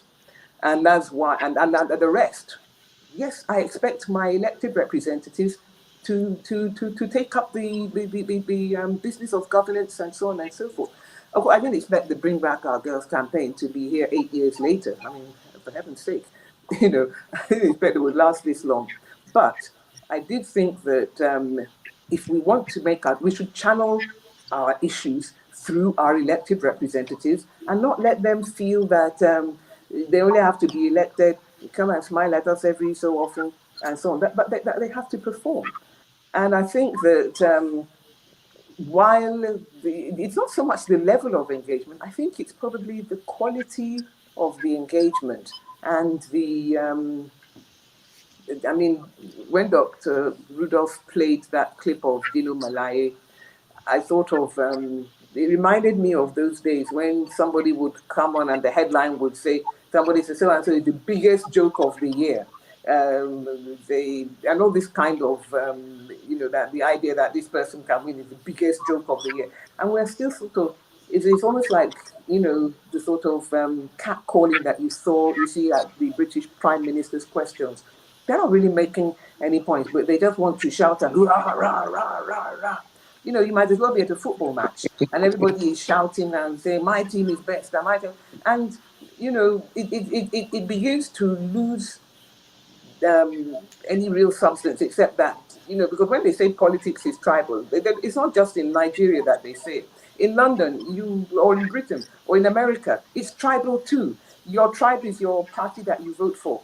And now we're getting into a situation where you don't even talk to the people. You don't see anything good in the people who are not in your political tribe, and so on. And I think that is a problem. And it coarsens or it diminishes the level of the political discourse.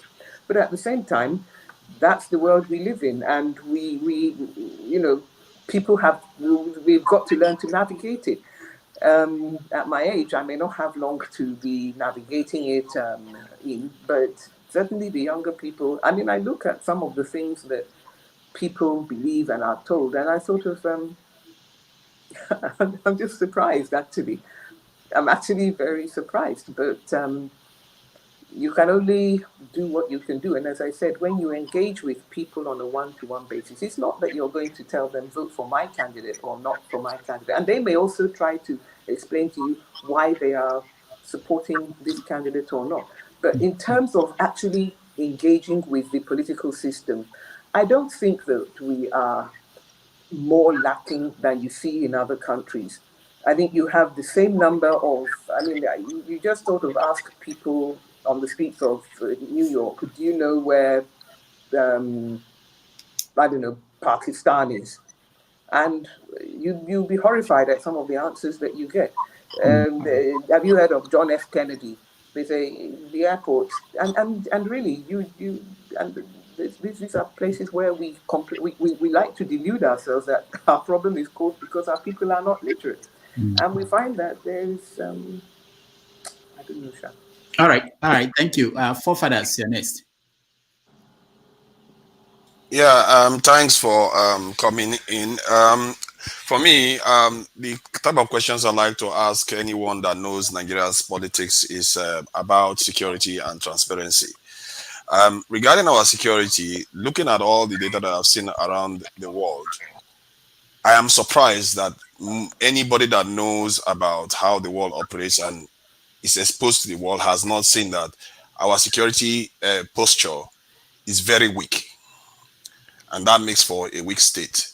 So the question is, why is that the case? How is it that these elites have not seen it? I did not call it out up to now. And secondly, regarding one question. Oh, sorry. All right, that's fine. That's fine. All right, thank you.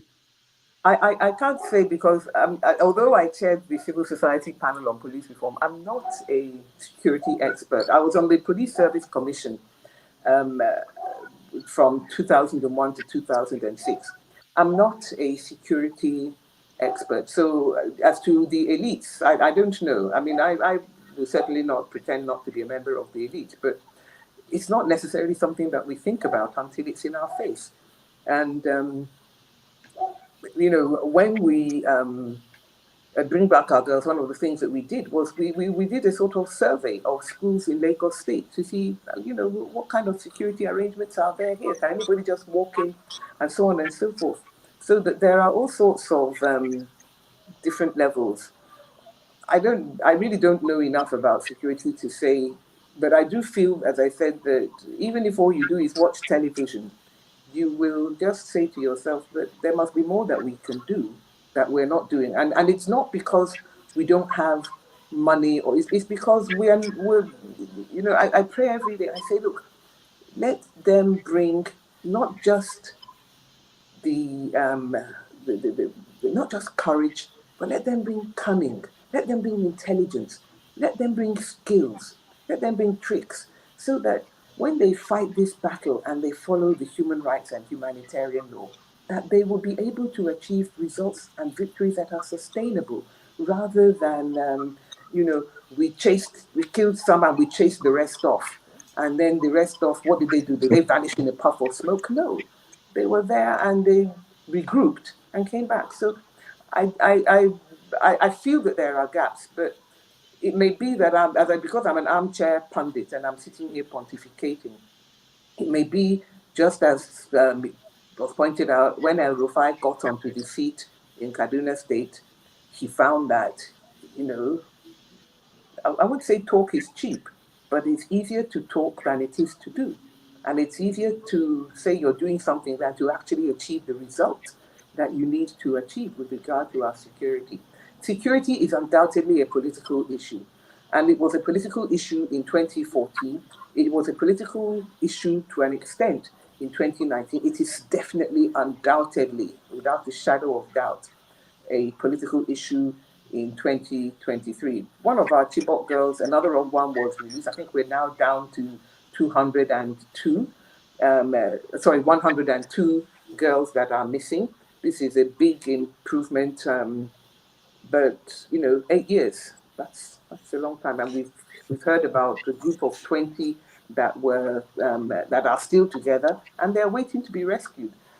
People are still telling me that are they still looking for the Chibok? I say yes, they're still looking for the Chibok girls, and they're being released, they're being rescued, because it's when the army is near that you take your advantage and run away, rather than just running away. Because the Dachi girls, they were taken outside the country and they could not find their way back. And when they were asking people for help to, because there were two attempts at escape. And when they were asking people for help, one of them just gave them milk and then carried them back to their captors. And another said that, but why do you want to go back to that land of infidels? So, but to the extent that we know that some of our kidnapped victims are very much inside Nigeria, I don't really know. I can only declare myself baffled, but I don't know whether there are specific things that we should be doing or not. There probably are. I mean, we may not have James Bond or, whatever it is, but we should not delude ourselves that we're not facing this, not just from inside, but from outside. And the problem about the danger coming from outside is that they're finding fertile ground that we have prepared for the sowing of these seeds of terrorism insurgency, because of our neglect over the years and the decades and so on. And so while I think that, yes, there may be security answers that there are, but there are also governance answers that need to be addressed. And, whether it is state police or whatever it is, Amotekun or whatever, these things all have to be... I was referring to national defense, and in terms of politics, I think it's an issue when we keep seeing our survival as a political issue. And I think the elites should start understanding that we are supposed to be a sovereign nation and we are not acting like one.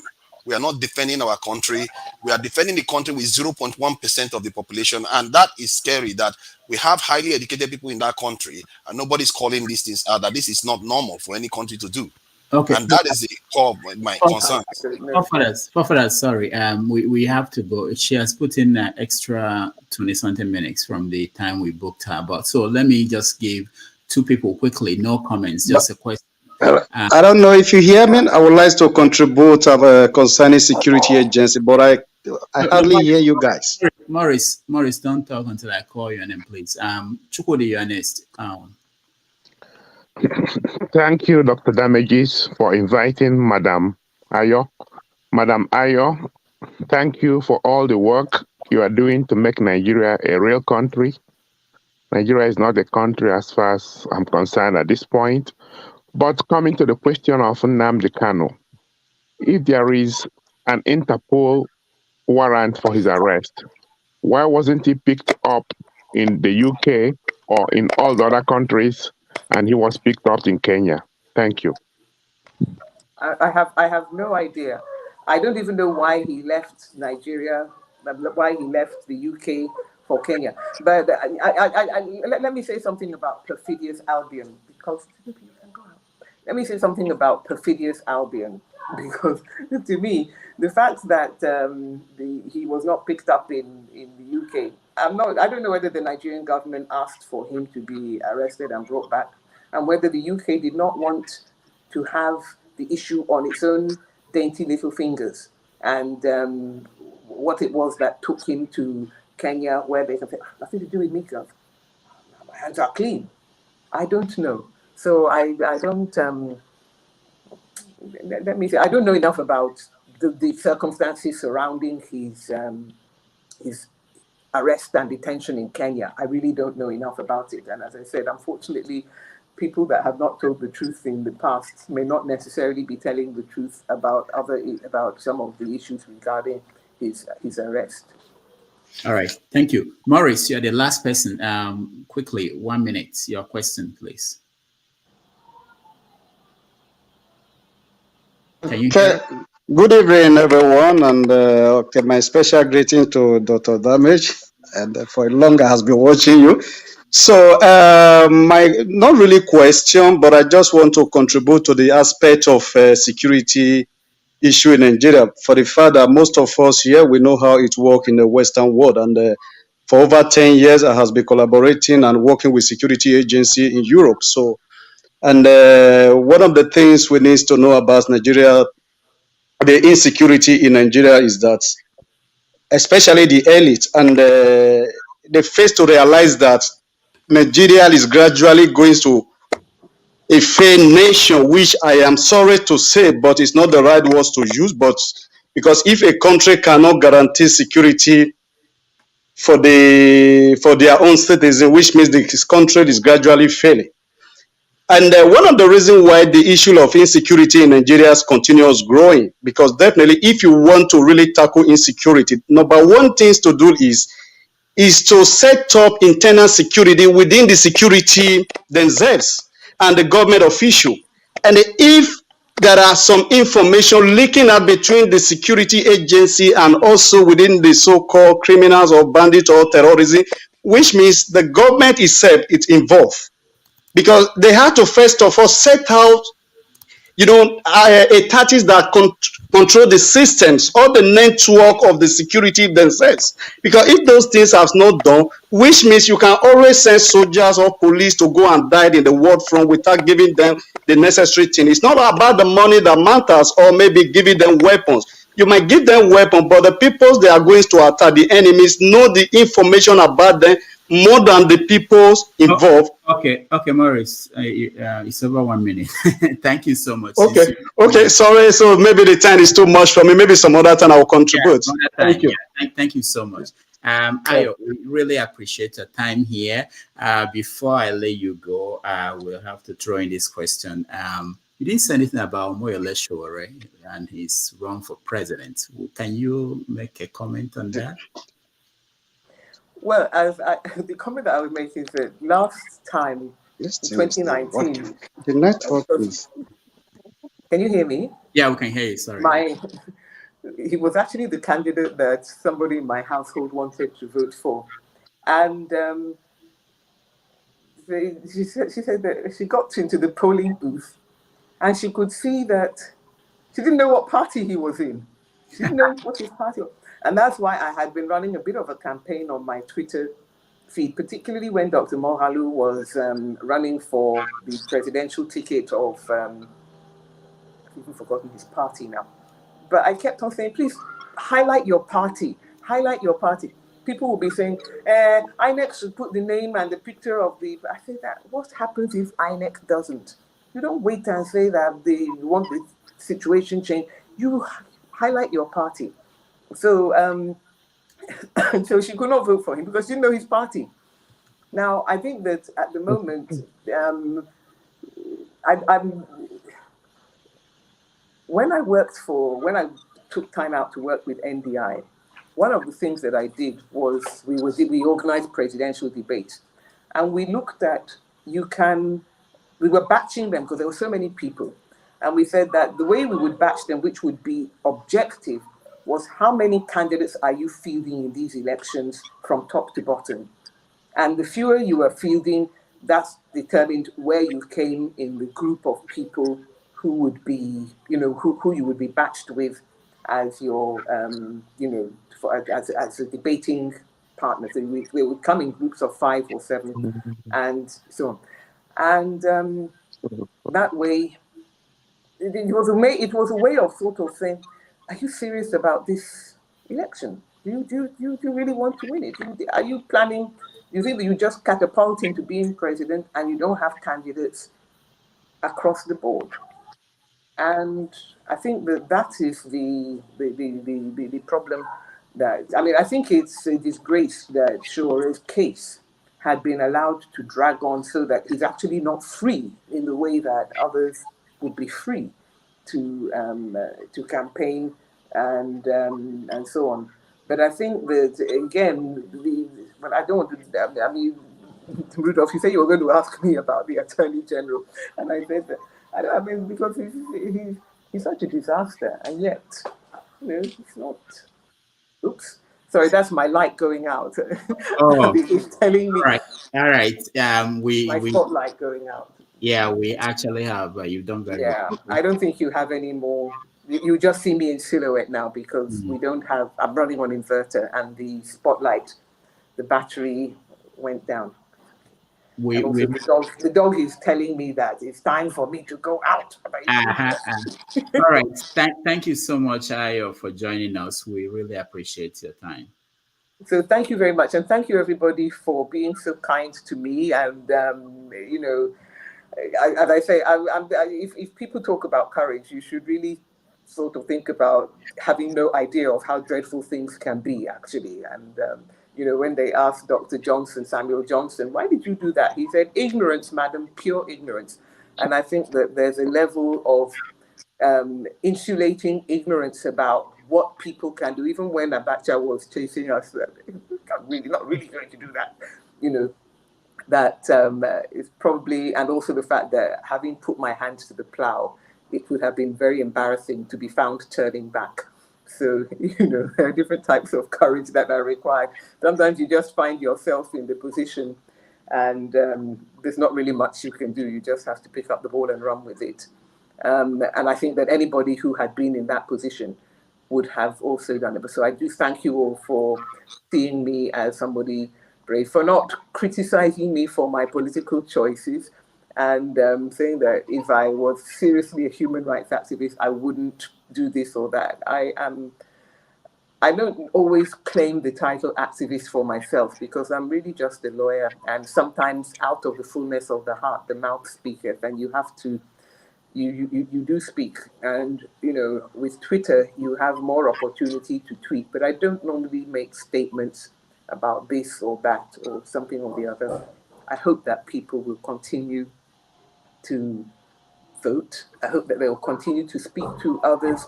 And if you feel that there are people who need to be better informed, you should take them on the issues and ask them how they think their issues, because Bring Back Our Girls yesterday, one of our members was saying, look, this is your time.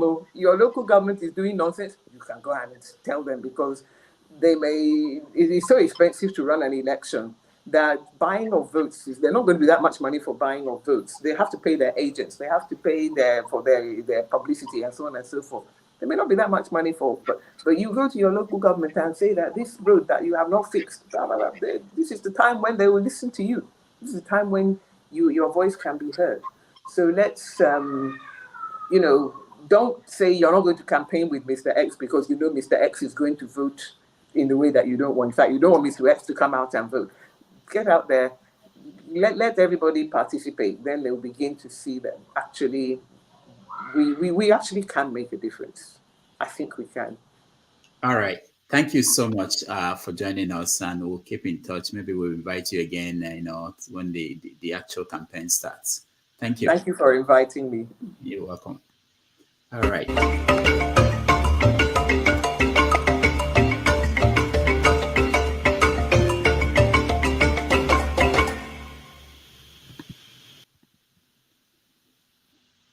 Okay. I can do 5 minutes recap. I know that most people wanted to talk more, and CM, we're still live.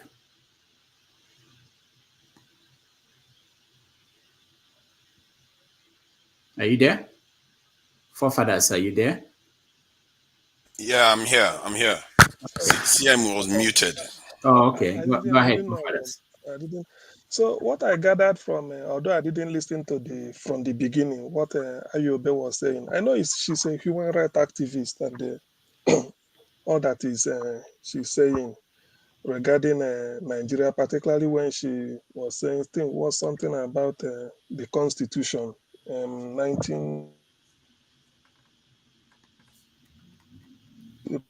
Rotimi chaired the Constitution Drafting Committee. The thing about, she made a mention of the memo given by the then president or the head of state on the shape the Constitution should take. You see, what I understood was somehow the military, they've been making input into the nonsense that Nigeria has become, one way or the other.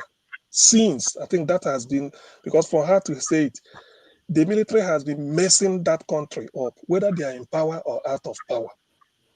Now, in trying to mess that, I thought the input of the military would have been, given their constituency or their profession, for Nigeria to be the most secured country in the world by way of during their time, they must have done the best thing they could. But all they're interested is to use it as a way to, I don't know, whether to bring in confusion or to make sure that the country remains on edge year after year and what they're operating. First of all, they decided to restructure the country to suit themselves, and they used it to cause confusion.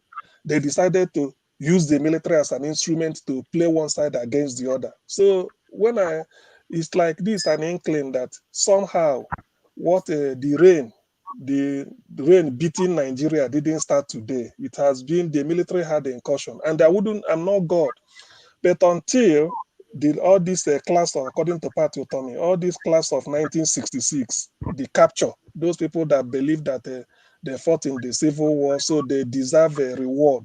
Either you give them or they take it by themselves or they institute it in one way or the other. Until these people quit the scene and maybe they are no longer part of our political life. I wonder whether, that's why I asked her, whether does she see Nigeria survive it's given the way it is. Maybe I didn't make it explicit like this, but they've been in fact, they destroyed Nigeria, so to speak. Forget about whether they are the politicians or not, they are the people. I blame them because of giving 1979 when they should have had a clean break from whatever that is holding Nigeria backwards. But the military want to make an input. And since then, it has always been like that. All right. Thank you, CM. Forefathers, go ahead.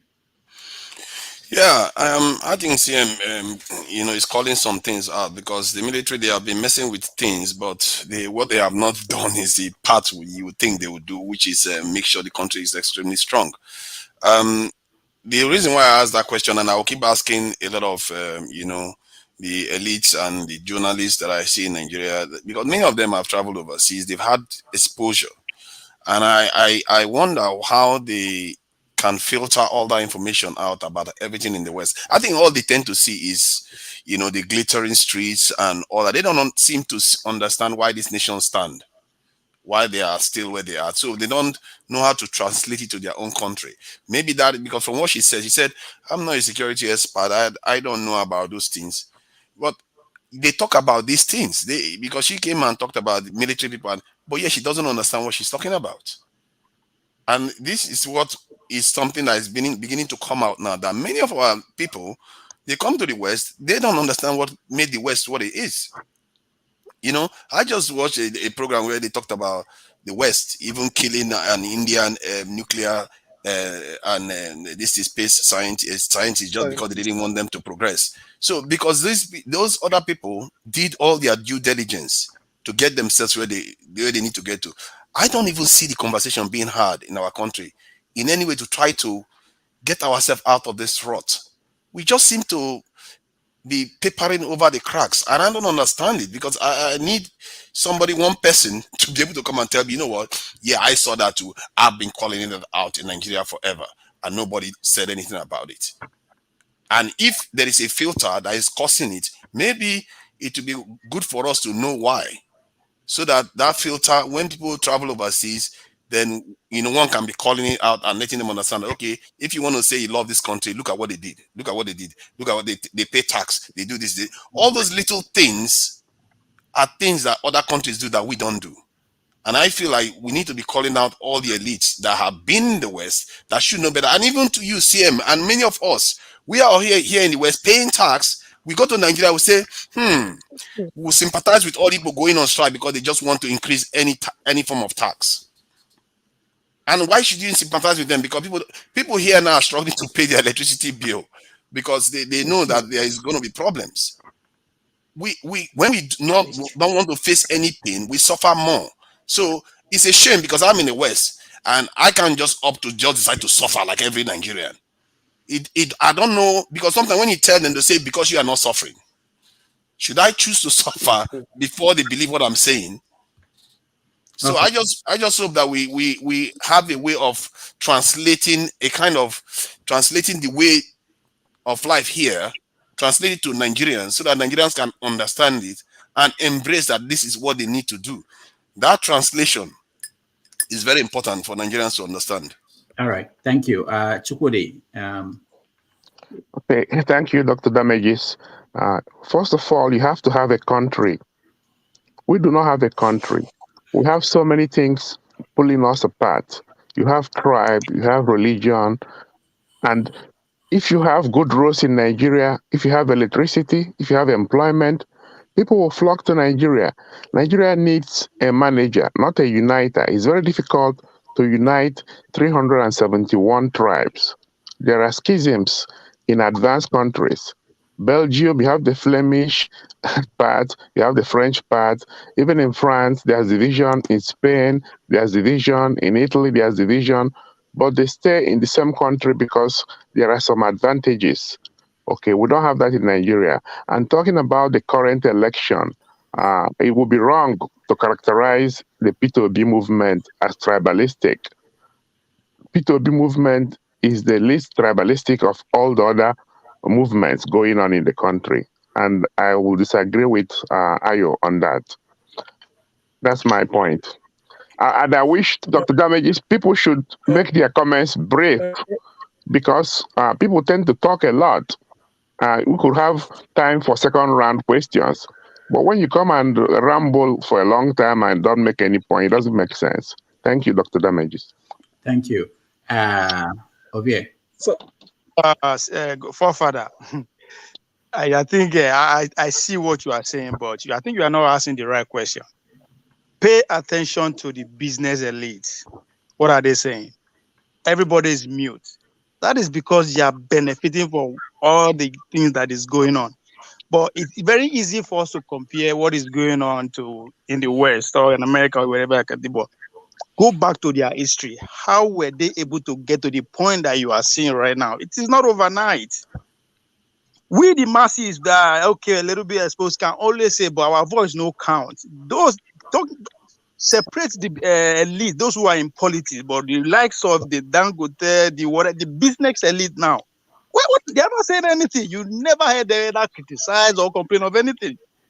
You think that they don't understand what is going on? But they are benefiting from the whole system. So it is going to take time. It's going to take a lot of awareness from the general masses for us to actually stand against these people. It will take time. I'm not saying it's not possible, but if you think it's going to happen overnight, it's not going to happen. The words that we are seeing, it takes them time. History is very important. When you understand how these people get to where they are, you understand that they were even worse off than what we are experiencing now at this time. Even the great America we are saying, that's why I keep going to America. Study the history of America. They were more corrupt, the politicians, when they started.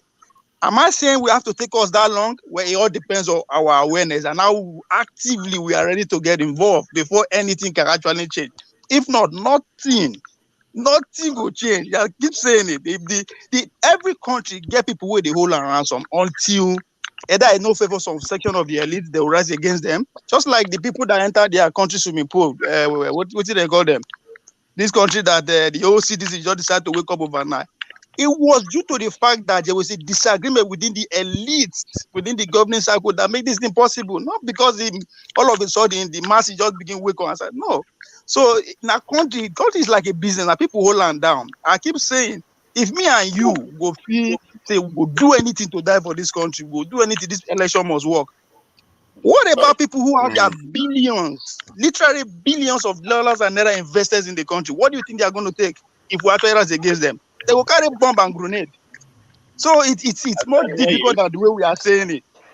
Well, the issue with that argument, let me just one point that is fact that it seems to be contradicting what the elite will want, because the elites they become richer when the nation does better. And right now, our elites, even our richest people, can't compete with people in the West. So it's a little bit. It's like when you go to the club of the rich people. Our elites are just babies. Some of them are not even invited. So I don't understand. If you have a farm, you want the farm to grow bigger so that you can now go to the big boys club. But to be fair, these people are growing. They are not complaining. Dangote is investing everywhere. $10, everybody is investing everywhere. They are growing at their own pace, and I don't think they are complaining. They are not complaining. The only time Olumele come out and complain because the oil, they are taking oil theft. Only God know what actually instigated that complaint. These people are not complaining. Let's forget about the security. Even the election that is happening. How many of them actually come and say, okay, this is how I should go. This is who I'm voting for. This is what I'm supporting. None of them. They just keep quiet. They are going with the flow. Okay, hold on. Because they are very much involved with what is going on. Let's hear from Ralph. Ralph, go ahead. I had a delay on my side, so I wasn't sure if OVA was a tape playing or that was a human being speaking first. Yeah. I will let you go today. Your head is shine. Your head is shine. What's going on? Why not go shine? Why my head not go shine? I not rub Vaseline, but I rub lotion. Never rub lotion. I shave on yesterday. Yeah, so what be this elite where you don't come with now? The elite, wait, over here, you chef, come man, you from Edo State? Because Mago way they play. They remind me of our friend for Finland. But we shall not talk about him because I know I may see him start to catch disappointment. But that's my guy too. We are talking about a guy. I say you remind me of our friend. Why just say me we train and compete together at the same time. I know him very well. When I tell you, say me, I know him since for a long time. You say I joke. I know him too. About these tax. But something I want. Let's be serious. Something. No, I better hold on. Something I want us to look into. Something I want. Same thing. I'm letting you. You know, they ever talk about your side? Say, if you want any changes, if you like the way it's going in your side. But you don't turn yourself to, and I understand your game. You don't turn yourself to experts. So there people when they comment, but they think say you straight from north. Why don't they ever talk about where you're from? They only pay you. There is no money for that. I don't get it. I'm not a fan of Obaseki now, so I'm not. Only Obaseki, you out of all the states All for of them. Nigeria, out of all the states for Nigeria, one unique thing about Edo State is they get one of the first-class kings, where still carry weight in the country. Like the governor can't just do what Kano do to to the emir of Kano. Oba of Benin, if governor say I'm sacking you today, which governor can do, but who be the governor won't try that one? That's literal Rob, uproar. Rob, that But is history. That's why I think history is very important. The way their king is situated and the way I want you there is different. I want an hereditary. You no go feel leave that family. That one, what is it? Sanusi is not the first person. Sanusi is not the first person. Huh? I not talk to Sanusi is the first person. So every time you come here, they ever talk your side, they touch your side. It just be like say, oh, the butter they for only north, and they talk be about agent of the north. The topic of the day where Dr. Damage go bring the topic that involve our people. Why go put the blame on Dr. Damages now? How it be Dr. Damages? No, should I be speaking off point? I can't be speaking off point now. You be the expert. They ever make examples, say, see how, because every time, if we need to start movement, even though you did part of movement, you go come say, we need to start movement with the youths. I don't know which one you be, whether you be mid-class, mid-age, or youth, I don't know. But, they ever bring examples, say, see with movement, we don't start from my side, see some, because your area is full of history. Your area is full of different changes. This guy won't generally have. Okay, hold on, guys. We're still alive. We're still on the air. Yeah, we're still alive. Yeah. Bring issue come that concern that area. We'll talk about them. I want us to get off live. Anybody can talk. But let me throw this out because we didn't get to that, and I think it's something serious that everybody should think about. So whoever wins this coming election, we have to deal with a country that is broke. Okay, the first thing that person has to do is to find a way to remove the oil subsidy. The second thing the person has to do is to figure out how to stop the stealing of crude oil, which is difficult. But the easiest one is to remove the subsidy. But the question is, on paper. On paper, yeah. Oh no, they can do it. But the question is, who will the people trust? I mean, if you say it any day, and everybody will rise up, you can do that. And Labour Congress, everybody. But who will the people trust to say, okay, we think this person might be able to use? Because the issue is about convincing the people that you can use this money that you get and do something for the people. So I'll start with CM. CM, you go ahead. I want to hear forefathers before I... Yeah, I'll go CM. Rudolph. I know forefather solution, but I want to hear CM, go ahead.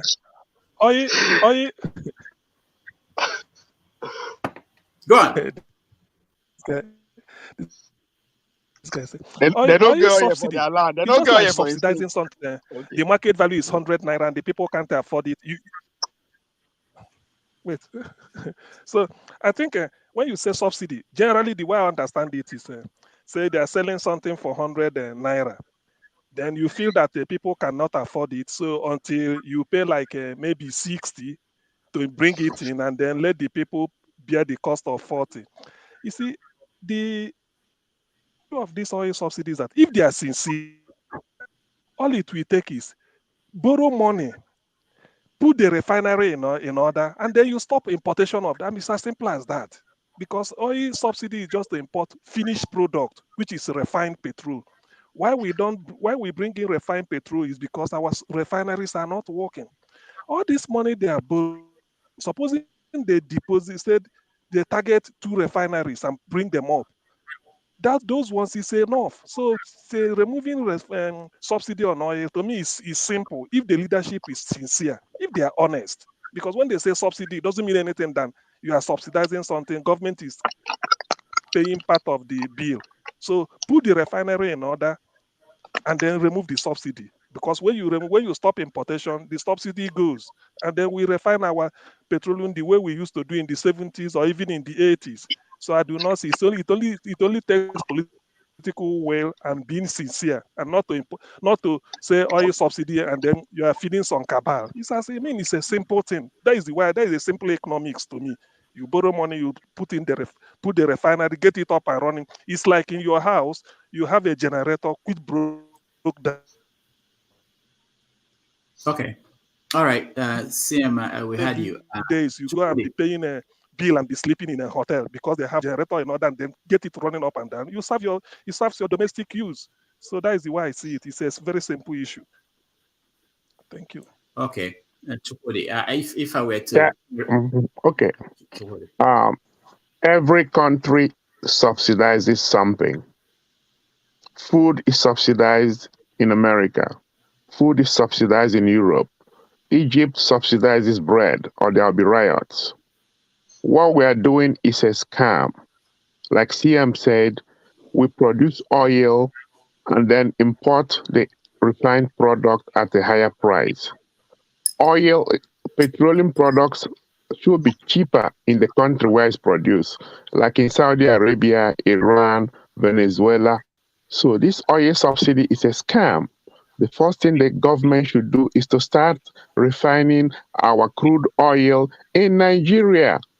Okay, Obasanjo couldn't do it, Yar'Adua couldn't do it, Jonathan couldn't do it. What is the problem?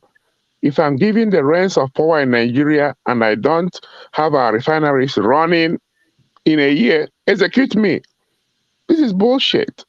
All right, thank you. Thank you. Forefathers, before you let me explain this, okay?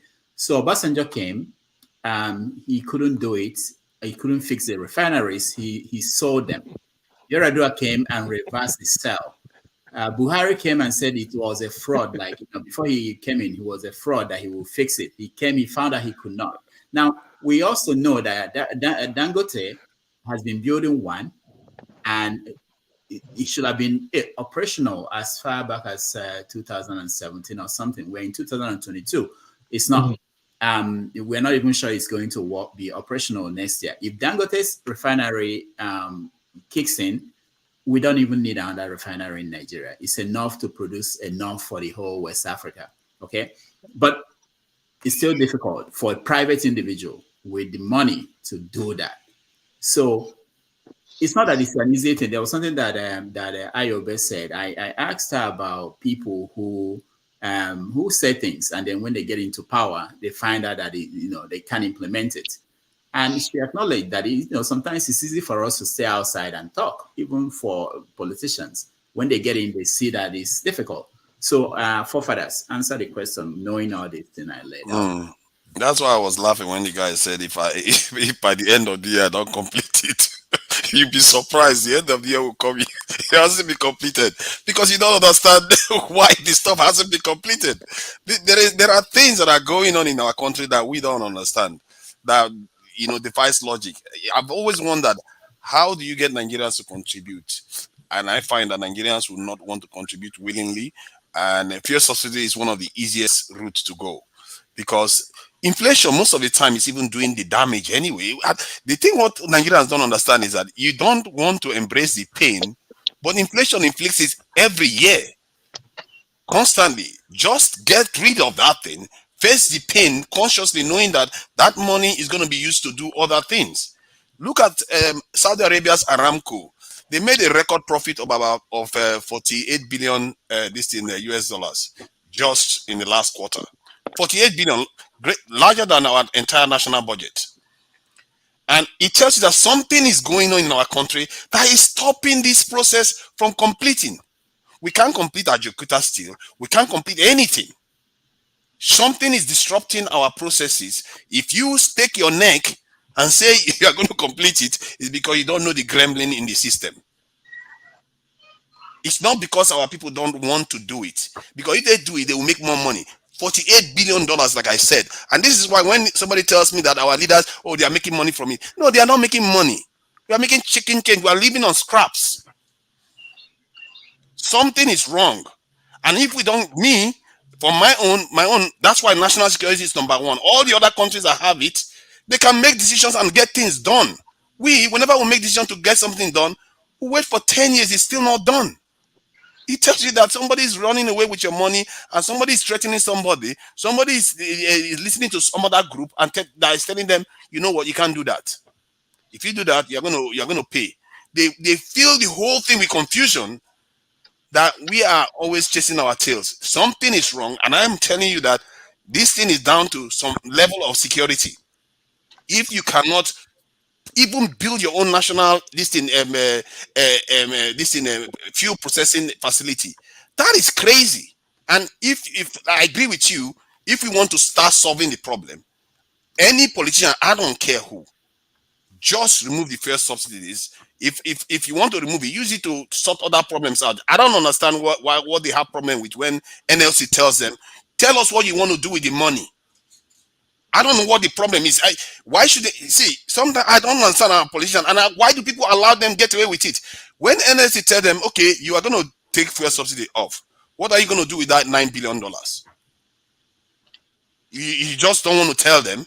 That's a recipe for, hey, they don't trust you. Don't you get it?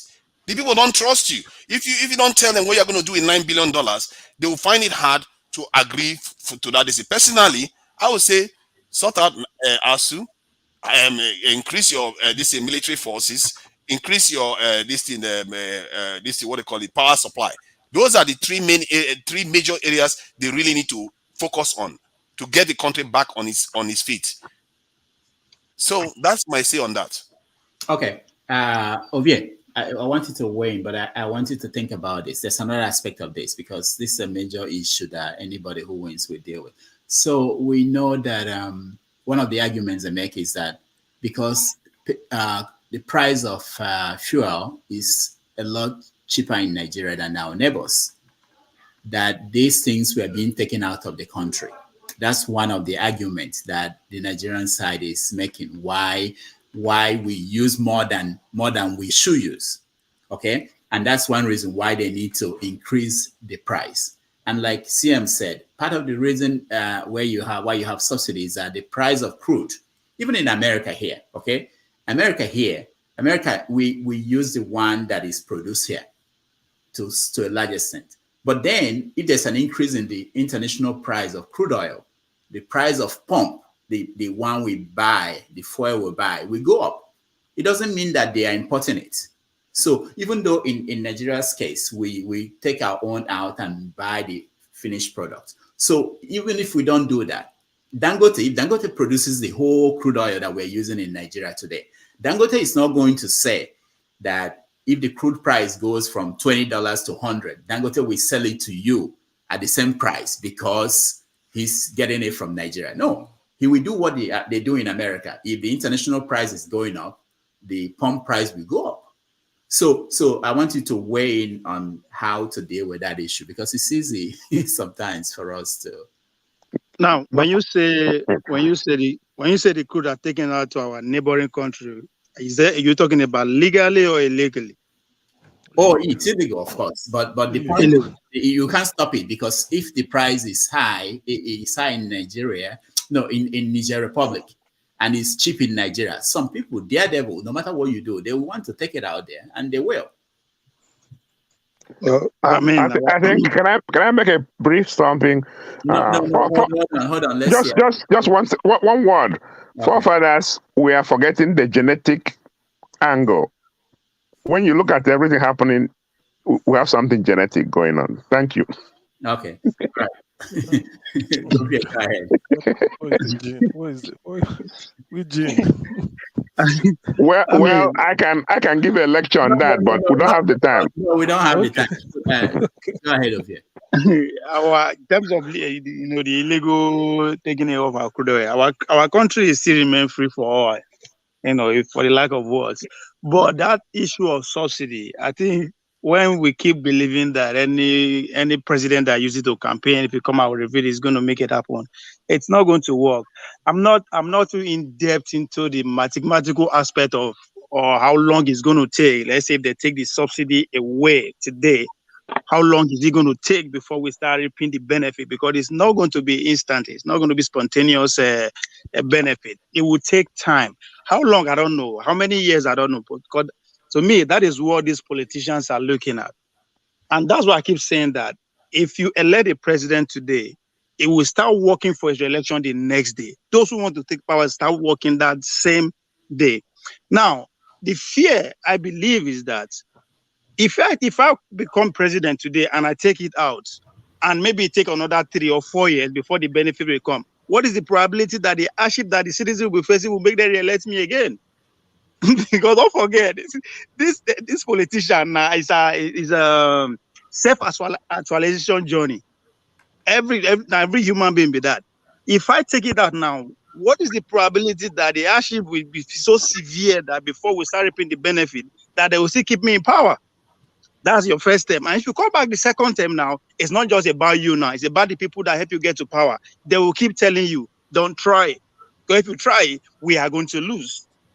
Right? So if anything to go by with what Obi is saying, what Obi is preaching, that is not desperate to rule Nigeria, but is desperate to see Nigeria work. Let's even take him on that journey that he can actually do when he comes and say, he will cut the bluff of everybody that actually help him to get that power. Say, I don't care if I don't come back in the next 4 years, I'm going to do this. If that's the only thing I can achieve. Will he able to do that? Because again, we keep forgetting that nobody could just because I want to become president and it becomes. It takes a group of people. It takes a group of interests for actually to make you that person. And these are the things that have to like play along when they are making that decision.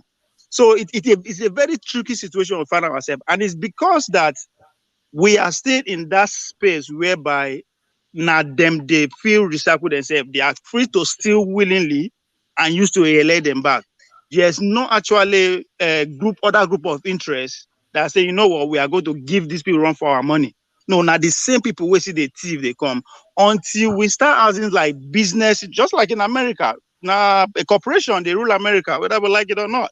I don't care if it's Democrat or Republican. It's corporation that actually put their money behind these people. So that's why we have a lot of lobbyists.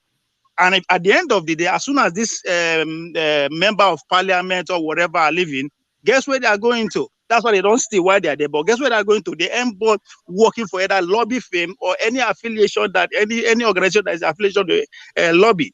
During Obama time, over 60% of them, 40% of them were directly employed by lobbyists, member of the Congress. Some work for the company that actually paying these lobbies. So we are not at that level. The level we are now, we will see the thief. That's why anybody with there go thief as much as he want, not to do anything, but to make sure he bring himself back to power or he sponsor who needs to come to power. So it's the political situation that you are seeing here. So that's subsidy of the thing. Anybody can use it to campaign. At this point, it's working. I will remove it. But when you get there, you now find out that they will tell you, come, if you actually make this move, this is going to be the repercussion. Yeah, this is a good thing, but it's not something that will the ordinary citizen will benefit instantly. It will take time, and that is what nobody want to risk. Even you two, go do them. If you enter power today, now how you go take come back the second time? Now you go to think of forget what everybody is preaching today. That's what but what if you use the money? $9 billion can buy you more than That's 1 billion can get you 40. This in mobile power plant that can power over 6 million homes. Okay. Don't you think that's just you are smarter than look? 1/10 of the money. You think you are smarter than these people? I keep saying it, most of their policy is not out of incompetence. It is deliberate. You are not smarter than them, my guy. Most of them are Harvard graduate, London School of Economics. They are smarter than you are. But they have to play with what is happening for them to remain in power. Okay. Let's hear from Raf. I will come back to everybody. Raf, go ahead. Okay. From my first thing first, I disagree with Buhari analogy. That guy is the first person we've had as president who has been petroleum minister 3 times, including right now. So he's the most experienced petroleum minister in Nigeria's history, and he could have done something. But hey, he gets all the excuses and the benefit of the doubt. So to the topic, if I were in a position to advise whoever wins, although I believe there's somebody who, if he wins, that guy won't even listen anyway. If you're going to do this subsidy thing, it's the thing that you do from day one or very early in your administration. You do it right away, because as much as Nigerians claim we want change, we want good governance, Nigerians won't like change when it comes. Okay, hold on, Raf. Raf, hold on. I have to finish the. No, don't finish. I will say this so that you add it to what you are going to say. Okay. So let's say you come in and you remove the subsidy. You know what will happen? You know what will happen? I've already factored that into my. Okay, my okay, go ahead. I just want to make sure you factor because that's why I said I was going to. I'll do it on day one, or it will be very early into the administration, because there will be repercussions. There will be people. There will be reactions. People will threaten, rage, strike, whatever. Things will happen that will not be comfortable for the government of the day. But if by the end of the administration's tenure come end of 4 years. No. Wait. You have not addressed what will happen. Wait. No, hear me out first. Because I'm giving there different multiple things. I said people will threaten, there will be rage, there will be anger, there will be strikes, but there will be multiple, it's more than one thing that will happen. But the most important thing is where I channel the money, the subsidy money into. If by the end of my 4 years in government, I don't have anything to show for what I've done with that. I have to stop you, Ralph. Wait, you won't get to 4 years, okay? All right. They'll assassinate me. No, this will happen, okay? You remove the subsidy today, okay? Yes. I don't know what they sell fuel in Nigeria, but let's say it's 200 naira to a gallon. It will become 400, okay? That is why I said there will be anger. There will be anger. Not anger. This is everything will be grounded, okay? Because people will not be able to go. People will not be able to feed their family. It's Nigeria. People they will go. They will go. I bought fuel 400 naira already this year. Your opponent. Don't forget that you get opponent. Your opponent will get to work.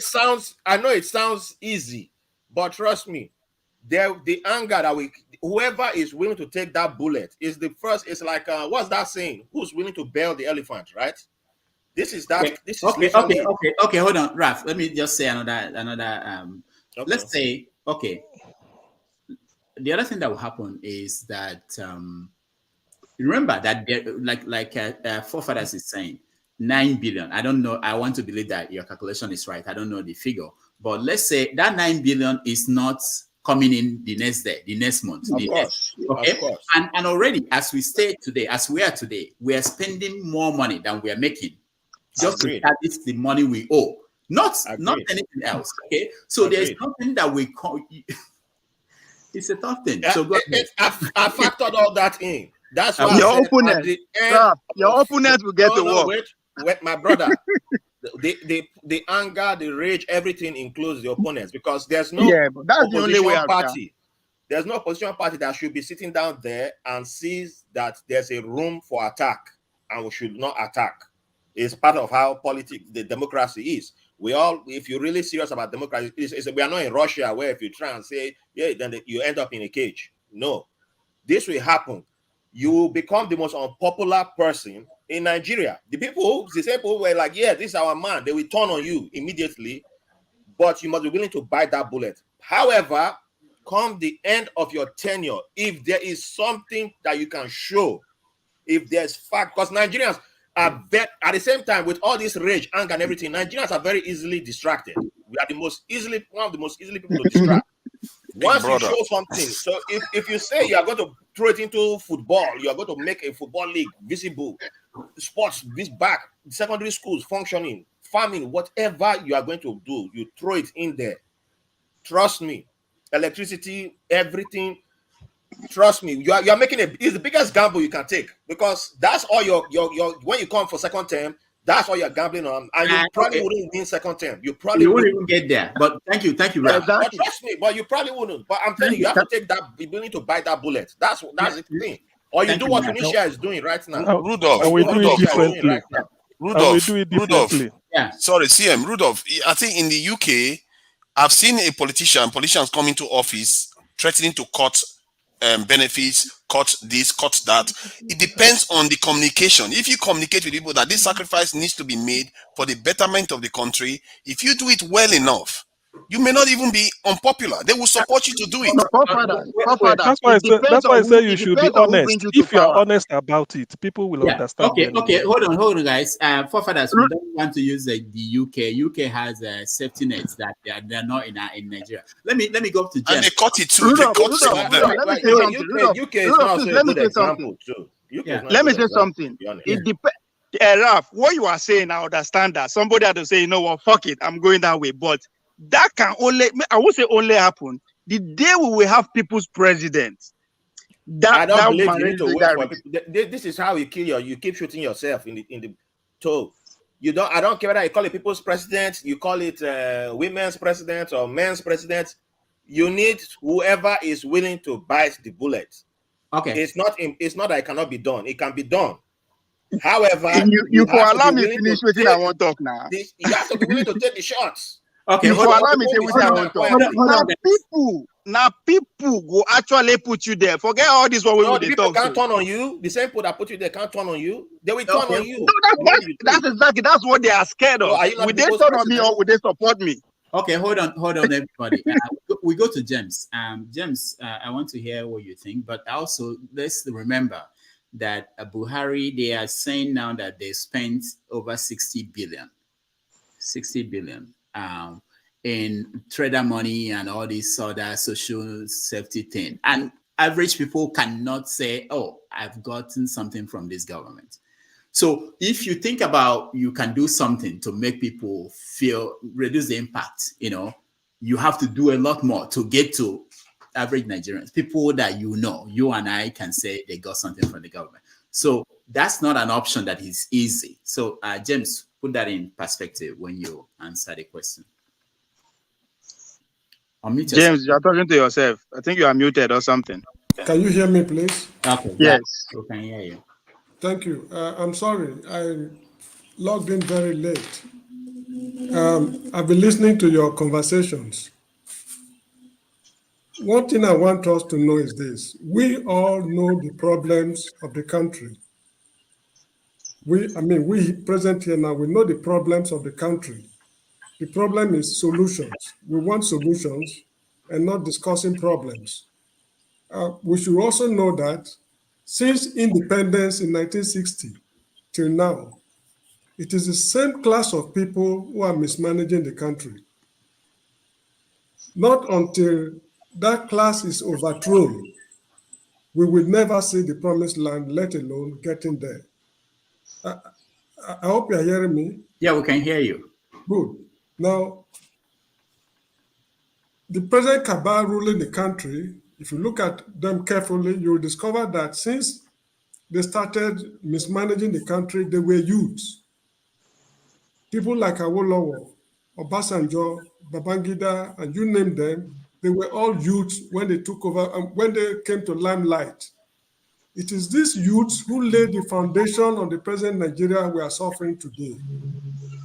So it's not a question of age that will repair the country, but it's a matter of choice for those in power.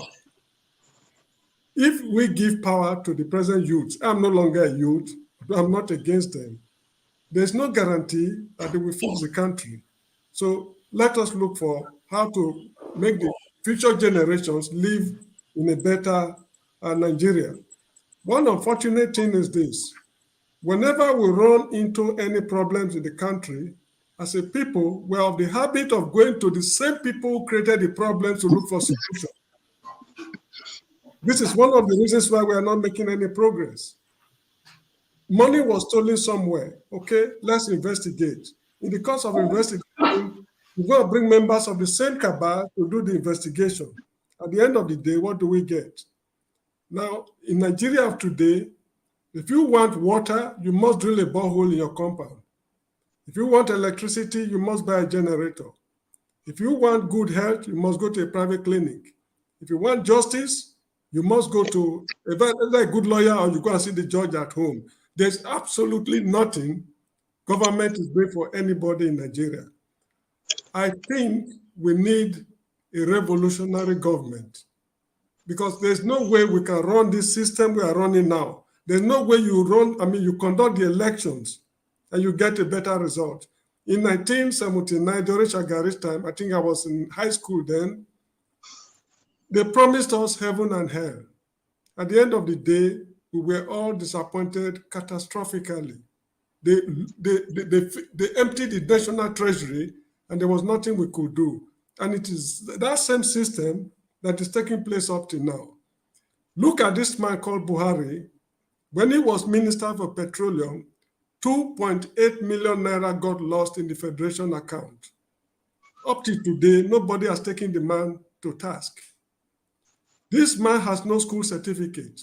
You all know what we went through to get that O-level certificate. It's not an easy thing. This man could not subject himself to the rigor of obtaining a school certificate. And yet you and me made him president of the republic. So we act for what we are getting now. Anyway, as a summation, what I'm thinking of is these present systems we are operating, there's need to sweep it aside completely. We need a revolutionary government, a government that will make us feel that we are Nigerians, a government that will not shortchange us. If I run into problems, maybe in South Africa or in Egypt, anywhere, the government that will say, oh no, that is our citizen. What can we do to rescue him? James, I hold no commitment. I'm not obliged.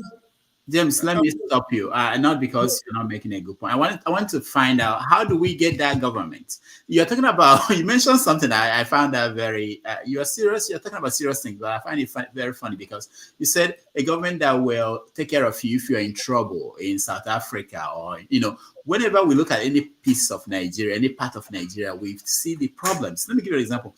That government cannot give you, you're in South Africa, you can't get a passport. You cannot provide passport booklets to citizens anywhere in the world, and you expect them to come and solve your legal problem. How would they do that?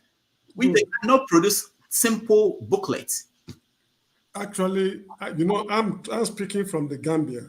Okay. The Gambian High Commission here in this country, they don't issue passports. They don't issue it. So if your passport is expired, it's between you and your God. You know how to solve your problem. It's not only Gambia. It's all over the world. It's all over the world. They don't have. They don't. Okay, have. Now, So what I'm saying. What I'm making is this. When, for example, when the Moshood Abiola crisis started, I was not in the country. On what's it called? June 12th. Yes, on June 11th. If a prophet had prophesied that my people, this is what I'm seeing or foreseeing, nobody would believe him. But that thing took the whole nation unawares. I hope you are getting me. Good. Now, the pace at which we are going, we are edging towards a catastrophe. In 1979, when Jerry Rawlings took over the government of Ghana, nobody ever knew that 4 retired heads of states will be put before a firing squad. Afrifa, Akufo, Achampong, 3 retired heads of states. They were executed publicly and nothing happened. So is that what you are? I'm not advocating executing people massively, but we need a revolutionary government. How do we get that? We are going to get it through you and me. When we stop, when we stop tolerating what should not be tolerated. How do we stop it? By not tolerating what we are tolerating now. How? What do we want us to do? Tell me. Just tell me what we are going to do. You are talking to 200 people, I think. What should they do tomorrow to stop this? No, you see, for example, the election. No, excuse me. Let me finish. Don't laugh over it. Yeah. The election is coming. This election that is coming is a scam. So the people of Nigeria should rise up against this election that is coming. What do you want them to do? Uprising. There should be an uprising in the country. They tried it during the NSAS. Look, I'm trying to point out how difficult. Excuse me.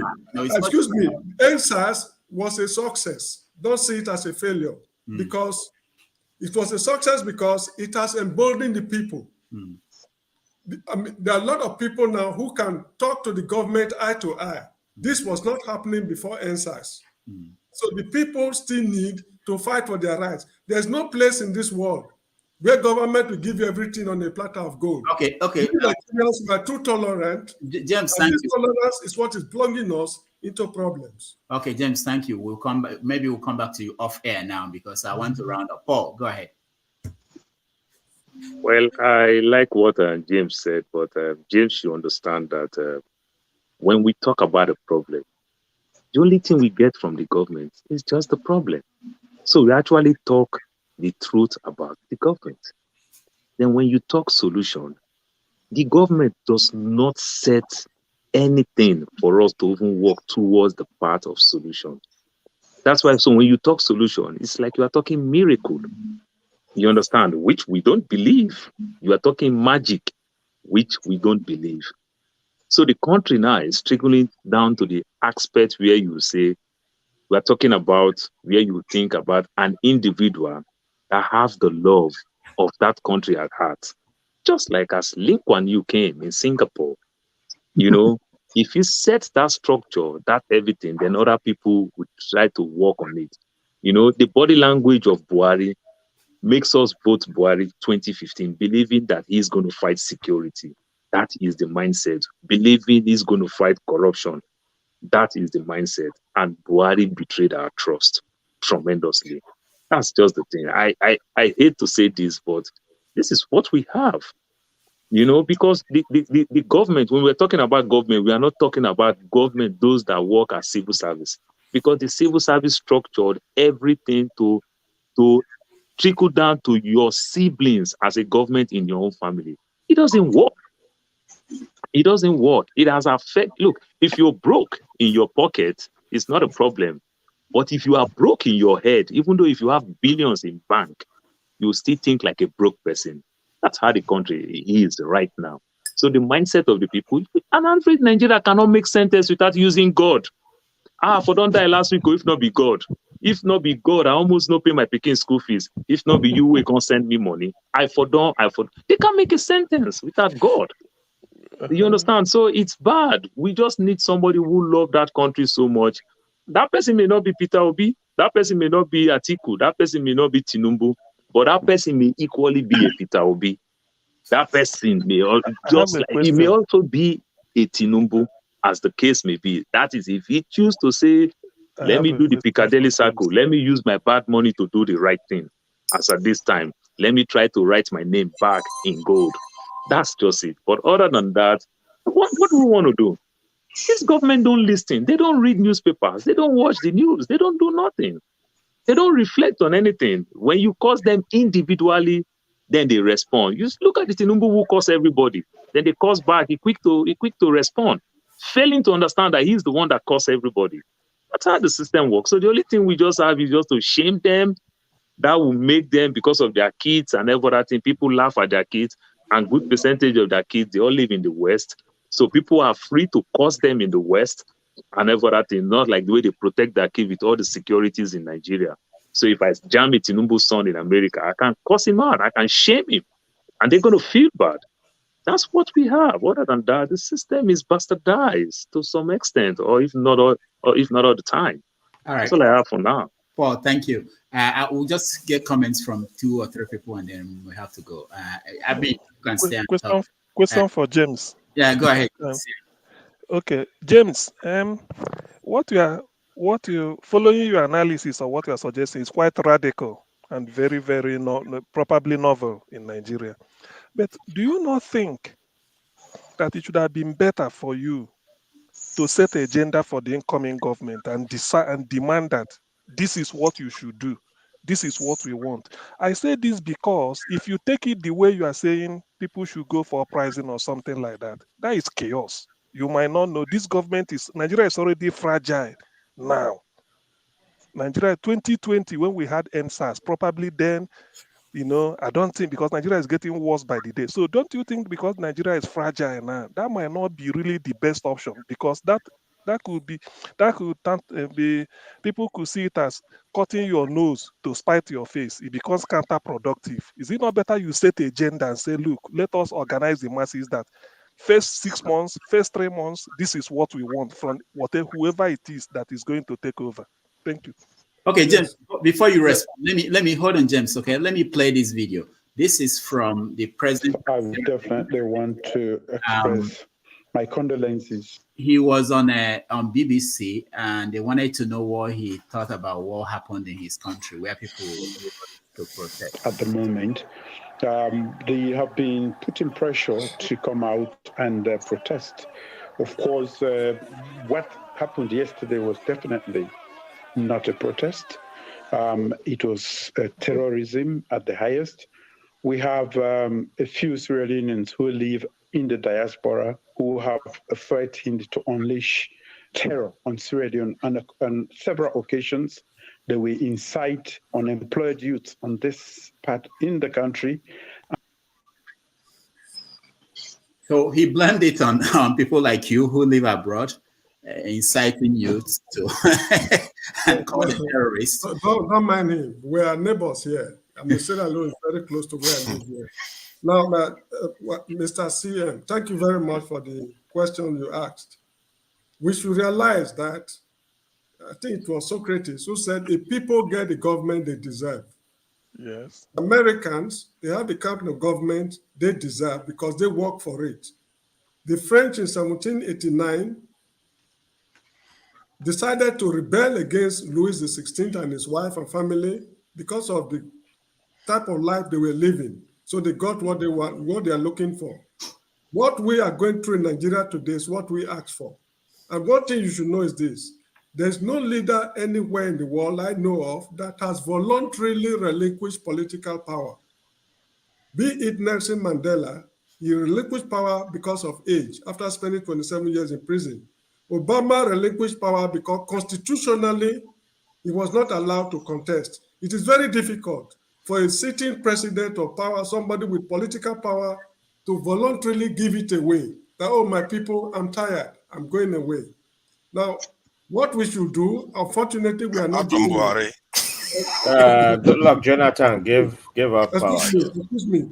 What we should do, we are not doing it. When I was a little boy, okay, high school student, sorry. When I was a little boy in Benin City, I remember Awolowo came under UPN to tell the people, vote for me. If you vote for me, I do X, Y, Z.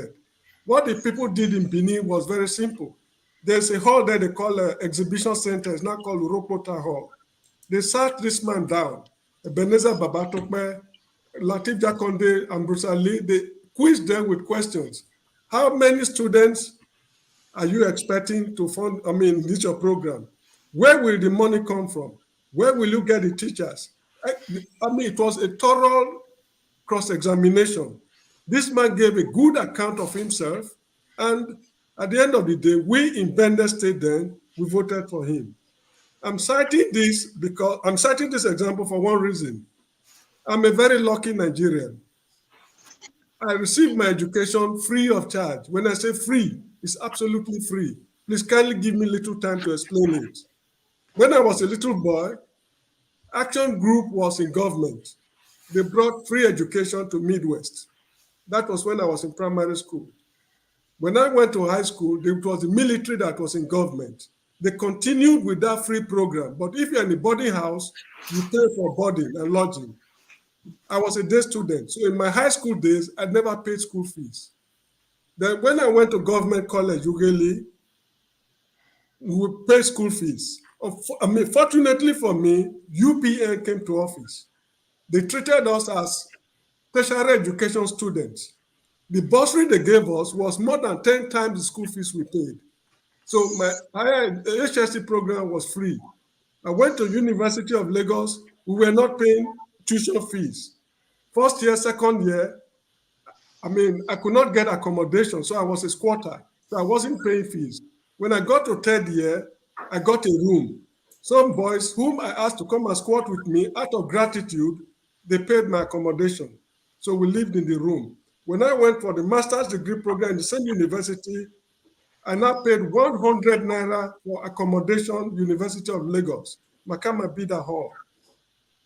Since my mother gave birth to me, that is the only amount of money I've paid for my education in Nigeria.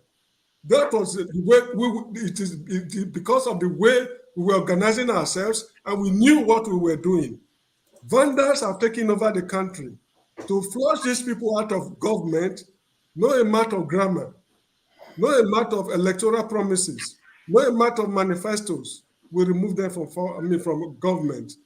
What happened in France in 1789? is likely to be what will flush these people out of government. We've got a very hard road to travel, and we should be prepared. Mr. James. Sorry, he said something very James, important. Excuse me, in conclusion, Okay. we should know that this war we are fighting, please let us not fight it for ourselves. We live in a world we never made. I got free education not by my own power, but because of what people did, structures they put in place. That's what made me to get free education.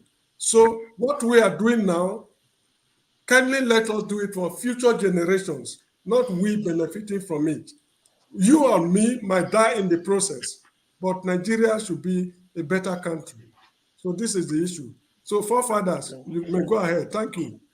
Yeah, there was something you said that they brought these guys, that I think Ambrose Ali and a few others, and they questioned them thoroughly. So in other words, that's basically trying to get them to commit and make sure that whatever they are proposing is going to happen. And this is what I have been saying, that the people, if the people decide that they're going to hold their politicians accountable and make them commit to what they are going to do, otherwise don't give them your support. If they can do it through NLC, they can do it through some powerful groups in Nigeria that has a sway. And so that when the politicians commit, and you are going to hear, you are going to see the eyes where the T's, everything is crossed before you allow them into office. Because the point I'm highlighting is that what you are describing is similar, and it worked at that time. And James, somehow yes, maybe you missed that part of it. That's why I'm saying you should think about it. Let me ask, what year was this? And was this still a presidential system of government, or was during a parliamentary system? It was Shagari system during the that was parliamentary, right? No, was that parliamentary? Presidential. No, 1979 Constitution. 1979 Constitution was presidential. Yeah, but during the First Republic, it was parliamentary when I was in primary school. But when I got to high school, it was presidential system. So this is the situation. Okay. James, I was at Jaja A120 at Unilag. Oh, I see. Jaja Hall, very close to Marere. No, very close to Faculty of Science then. Correct, Jaja A120. Yes, near Moremi Hall. Yes. Okay. Thank you. All right. Thank you for thanking me. Hold on, James. Hold on, okay? Let me play this video and then I'll... If anybody said he is subsidizing anything, he is a fraud. So all these people talking about subsidy, who is subsidizing? But there is so much fraud, as I said, and insufficient and corruption that I don't talk about it. But the day I have to talk about it, I will ask the petroleum economists to come and tell me who is subsidizing Nigeria oil. Okay, so that was Buhari. Somebody sat it down. Please, sir, don't mind this man. No, but we have... the issue is this. As somebody rightly pointed out, the price of petrol in Nigeria is high because of this smuggling. It's not your duty, it's not my duty to police the borders. It is no, James, excuse me. No, I'm sorry for interrupting you because you are doing a very important job. The Federation account right now, as you and me are talking, is 300 and something thousand US dollars. That is in the Federation account right now. And they are selling crude oil. Excess crude, that's what you mean. Excess good. Now they are selling crude oil every day, a minimum of 2.8 million barrels. If a barrel of crude oil costs $10 US. No, they only produce 1.something million now. But hold on, James. This is not what I'm getting at. I'm not getting at Buhari. I'm just saying, okay, you proposed, sit them down, get a commitment from them, question them, let them convince you this is what they are going to do. And you vote for them, okay? And here you have Buhari. He sat down, told their people, Nigerians, essentially, oh, we are going to, when I get there, they will have to tell me what, and then he got there and nothing happened. There's something. Now we're at the point where Atiku Abubakar, what's his name? Tinubu, Bola Tinubu, all of them, they are not even willing to come out and sit down and be interviewed. They are not willing to say what they are going to do. Even the vice presidential candidate for Peter Obi was asked, what are you going to do? He said, I'm not going to reveal it. how do you now say that you can, even if they say it, you don't even trust what they're saying, that they will go there and do it? That's what I'm trying to, I'm not giving you a hard time. I'm trying to, this is, I'm not playing my role. I'm assuming that all of you are guests and all of you are being, guests and you are being interviewed. The proper way is done in a real interview. Give you tough questions and try to get you to think beyond just what we do, which is to come out and air our view and basically make it look like it's easy. And the point I'm making is that this is not easy. Whoever comes in after the election is going to have a tough time running that country. Look, sir, I'm sorry. In Africa in general, I've been to so many African countries. We are no serious people. Take it or leave it. There's no African country that is breaking even today as we are talking. The standard of living is on the rise in other parts of the world. But in Africa, we are living in abject poverty, and there's no sign of a better tomorrow. There must be something fundamentally wrong. James, a man like Buhari, you see, this class of people we are mentioning, Buhari, what's it called, Atiku, and what have you, these are the same people mismanaging the country since independence. And this is one of the reasons why people are gravitating towards Obi. Okay. Let me help you, James. Let me help you. James, let me help you. The example you cited with Bola Igawolo and them, those politicians, forget about whatever is said against them.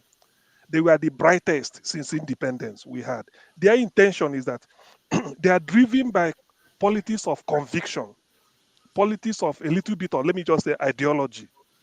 These days, those breed, they are no more. These are just the capture, those what you call the capture class of 1966. Either they are military or out of it. Now, given the fact that, like what you said, do you not think it will be better? Only that, like you said, why must we concentrate on something like Atiku and Tinubu, where we know that all those type of class? Why can't somebody like, if it's these people, Bishowore and the others, we get them to sit them down and still try this, what they did in 1979. Talk to them. They might not just be in a hall, maybe in a platform like this. Keep grilling them and then get a commitment. That might help. Yeah. Okay. Isn't it? Don't you think it will help? Before you answer, let me also frame it this way. Okay, I'm interested in that your proposal, which is when you said people have to rise up and demand whatever. People say that all the time, but we have seen examples in Nigeria. They occupy the country or whatever they call that protest, and then the NSAS, which was the most successful one. And you look at the NSAS, it didn't happen everywhere in the country. Okay, and this is something that had impact on everybody. You didn't see people in Sokoto protesting the way they protested in Lagos. You didn't see people. And yeah, so how do you, if you want to say take back your country and all these other things, how do you think? Because Nigeria is still divided in very, very serious ways, that even though people are suffering in all parts of the country, I have not seen, and I don't know how you can instigate or anybody can motivate people to rise up at the same time across the country at the same time for whatever reason to take over the country. Good. Thank you for asking the question. You just, ignite something in my mind. If people, as I said, get the government they deserve. When we are looking at this problem, as Nigerians, we always concentrate on Nigerian environment, political, social environment. There's a wider ramification. Since the end of colonialism, no African country is making any headway. Is it because we are unable to learn from the whites? No. Our economies are securely tied to the West. During the military, I'm not supporting the military government, but let's give them credit if they deserve it. During the military dispensation, they did certain things, like building of refineries, constructing roads, National Theatre Gomu, Surulere's what's called Stadium, Murtala Mohammed Stadium. The military did certain things. And at that time, if you remember, when Nigeria sneezes, people shiver. Oh, what's wrong? Nigeria is not comfortable. Other West African countries, they look up to us for a number of things. If they want a seat at the UN or any international organization, the first thing they do is to go to Nigeria So Nigeria was wielding some power. Now, West Africa was our sphere of influence. The West was not comfortable with this, and as a result of that, they started supporting wayward politicians, doing everything possible to make sure they come to power. Now, is it not surprising that, was it Prince Charles or so who came to Nigeria some time ago? He went to northern Nigeria on a visit. He never went to the West, never went to the East or the South. Why northern Nigeria? You see, there is an international dimension to this problem we are grappling with, which people are not seeing. So this is one thing, this what's called presidential candidates should take into account. They can promise heaven and hell. Because our economy is securely tied to the West, we are not making any headway. Why is it that the West is still eager to give us more loans when we cannot pay what we already owe? We are already a mass in debt, so that no matter how hard we strive, we will never get out of it. So this is why I believe a revolutionary government is a solution to this problem, not a democratic government.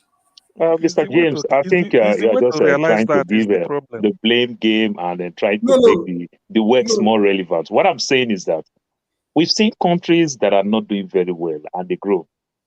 Yeah, and for you to grow, you understand, the word is just simple, one word. It's called trade and barter. It's simple. You understand? Singapore growing today, people invested heavily in the UK. People invested heavily from America. That's how things roll. All I'm telling you is that you have to make your home comfortable. Look at what America is doing today. America is investing heavily in Vietnam. America is investing heavily in Cambodia. Do you know why? Because China is making heavy statements. You understand? So what I'm telling you is that how do you cut a deal? Make your home more comfortable. When the West invested heavily in your ground, now you can make a statement. But when you keep calling them every day to come and invest in your country, you don't have anything. You want to call them to come and assist you for this and that. You are making mistake. Yes, that's how it rolls. You're making mistake. Tell me any country that is not connected to the West. Who want to do businesses that don't want to put his headquarters in Lagos? Thank you for that's how things roll. You made a very good point. Thank you for the point you made. But also realize that why is it that when African countries or African politicians in particular, when they embezzle money, they don't invest in Japan, they don't invest in China, they don't invest in Singapore or Malaysia or Iran or aspiring, countries making giant strides towards industrialization. So, Mr. James, I'll tell you something. There you go. I like that thing. Do you remember there was a time during Abacha time, Canadian embassy left Nigeria? At the time, Abacha had issues with France. Abacha even told France that he is not afraid to follow France and go to war. But good percentage of the money Abacha steal, he kept it in France. So which means it will not even affect French economy. If they want to go to war with Nigeria, they'll just use Abacha money to buy weapons to fight Nigeria. Good. So you understand? So at the end of the day, it's our fault. After Paul, can I go next? It's our fault. It's our fault. I'm not saying it's not our fault. The issue is we should know our enemies, and when we are strategizing, we should know the kind of people we talk to. You cannot go to Britain today or Western countries and say you want to conspire against Buhari's government. When Buhari is sick, where does he go? Because first of all, you don't need the UK to run the election. For example, I hate to say this, it sounds somehow. One of the reasons Jonathan, you understand, did what he did, that wrote his name in gold when Jonathan handed over that election peacefully and everything. Because somebody like Obama was kicking against Jonathan's government. You understand? They stopped buying oil from Nigeria. They stopped selling weapons for Nigeria. They stopped doing anything. And so Jonathan felt, even though if I do what I want to do, let's say you want to even act stupid, it's going to offend the West. Because Obama made it clear. Obama never visited Nigeria and everything. But guess what? If Jonathan has seen that his subject is Nigeria and Jonathan did well, who don't need the West? Okay. All I'm telling you, that's how I roll. If you make a statement, you make a statement. Well, hold on, James, don't answer. Right. Ralph, let me hear from Ralph, and then Okay. round it. Okay. I'm always curious because every time this conversation we started somewhere, now we've gone completely off the rails. But I'm curious because every time we hear this, the West don't want you to move forward. The West don't want you. The West gave you too much loans. As if the West told you don't build road, don't build hospital. What has the East done for you since your independence? What is this East? Because if you say West, there's an East. So what has the East been doing for you all this time? Because the East must have been doing something great. I mean, China now, how many of you many Africans always complain, we don't want China in Africa, but China is building your AU, right? They're building AU headquarters for you right now. So what is the East doing for you since West is the problem and we are hiding? And then my second question is this revolution that you keep asking for, you using France as an example. You know that France, they killed a lot of innocent people, right? Of course. Okay. So you are willing for innocent people to die. That's because I know everybody has where they draw their line. I don't know where you draw your line. But who are the people that you are willing? Innocent people are already dying as we speak. Wait. My God, let me talk. I'll let you talk now. Sure. Now, when you are calling for this revolution, because it's like we always say like, oh, everybody will just be automatic and head straight to Rawlings took out 3 heads of state, so automatically it's just going to be the heads of state. Babangida's house is open. Every Salah, every Muslim holiday, people walk right in, eat ram, eat rice, and walk out. Right? So nobody thought about killing him that day. Then what is this? How are you going to do this magical revolution that will make people now change their mind? When we talk of revolution today, and you want to kill, and then you think it will stop with only heads of state, it will stop with governors, it will stop with senators. It won't turn into, oh, my landlord slept with my wife 2 days ago. I will kill that one too. Where do you control it? Get me right. I cited Rawlings and others as examples. When we talk of revolution, it does not necessarily mean you spill blood. The Chinese Revolution, for example, did not involve spilling of blood. So what's happening in Tibet today? No, excuse me. The issue is this. What is a revolution? Remember that there cannot be a change without a revolution, although not all revolutions bring about the desired change. Okay, finally. Now we're talking.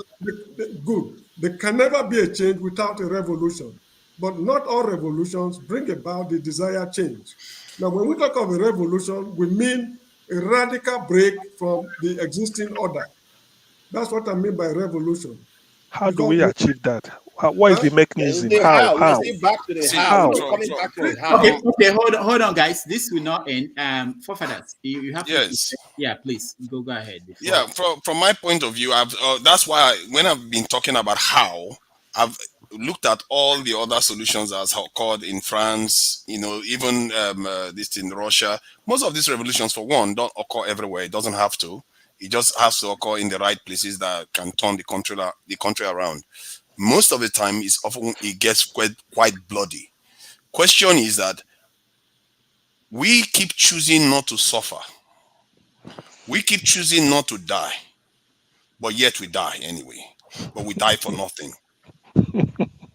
That's the difference here. The Westerners and the Europeans and the Chinese, the Japanese, what they understand is that they want to die for a purpose. They want to choose their suffering to get to somewhere. But we somehow, maybe because of colonization, we've lost that instinct.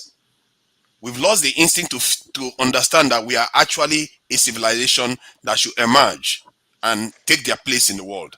We are 1 billion strong as a population, over 1 billion strong for black people in the population in the world, but yet the weakest. There is a reason why. It's because we don't see ourselves as an sovereign group that should emerge and compete with others on an equal basis. And that needs to change. And if you want to do it, there are very straightforward ways to do it. I've talked about it. We should have a level of transparency because we have a system that there's a lot of confusion. Then you need to increase transparency, and the technology is there to do it right now. That's why I said government accounts should be made public, apart from security purposes. If it is made public, then ASU will not be accusing government of hiding money that they don't have. everybody will be on the same distance, and people will pay into the system knowing that they know where their money is going. Nobody's going to be worried that their money is going to disappear into a black hole when they know where the account, they can see the money going to the account in real time. And if you and it's also going to discourage corrupt politicians, because now they know that the money is out in the open, they can't steal it.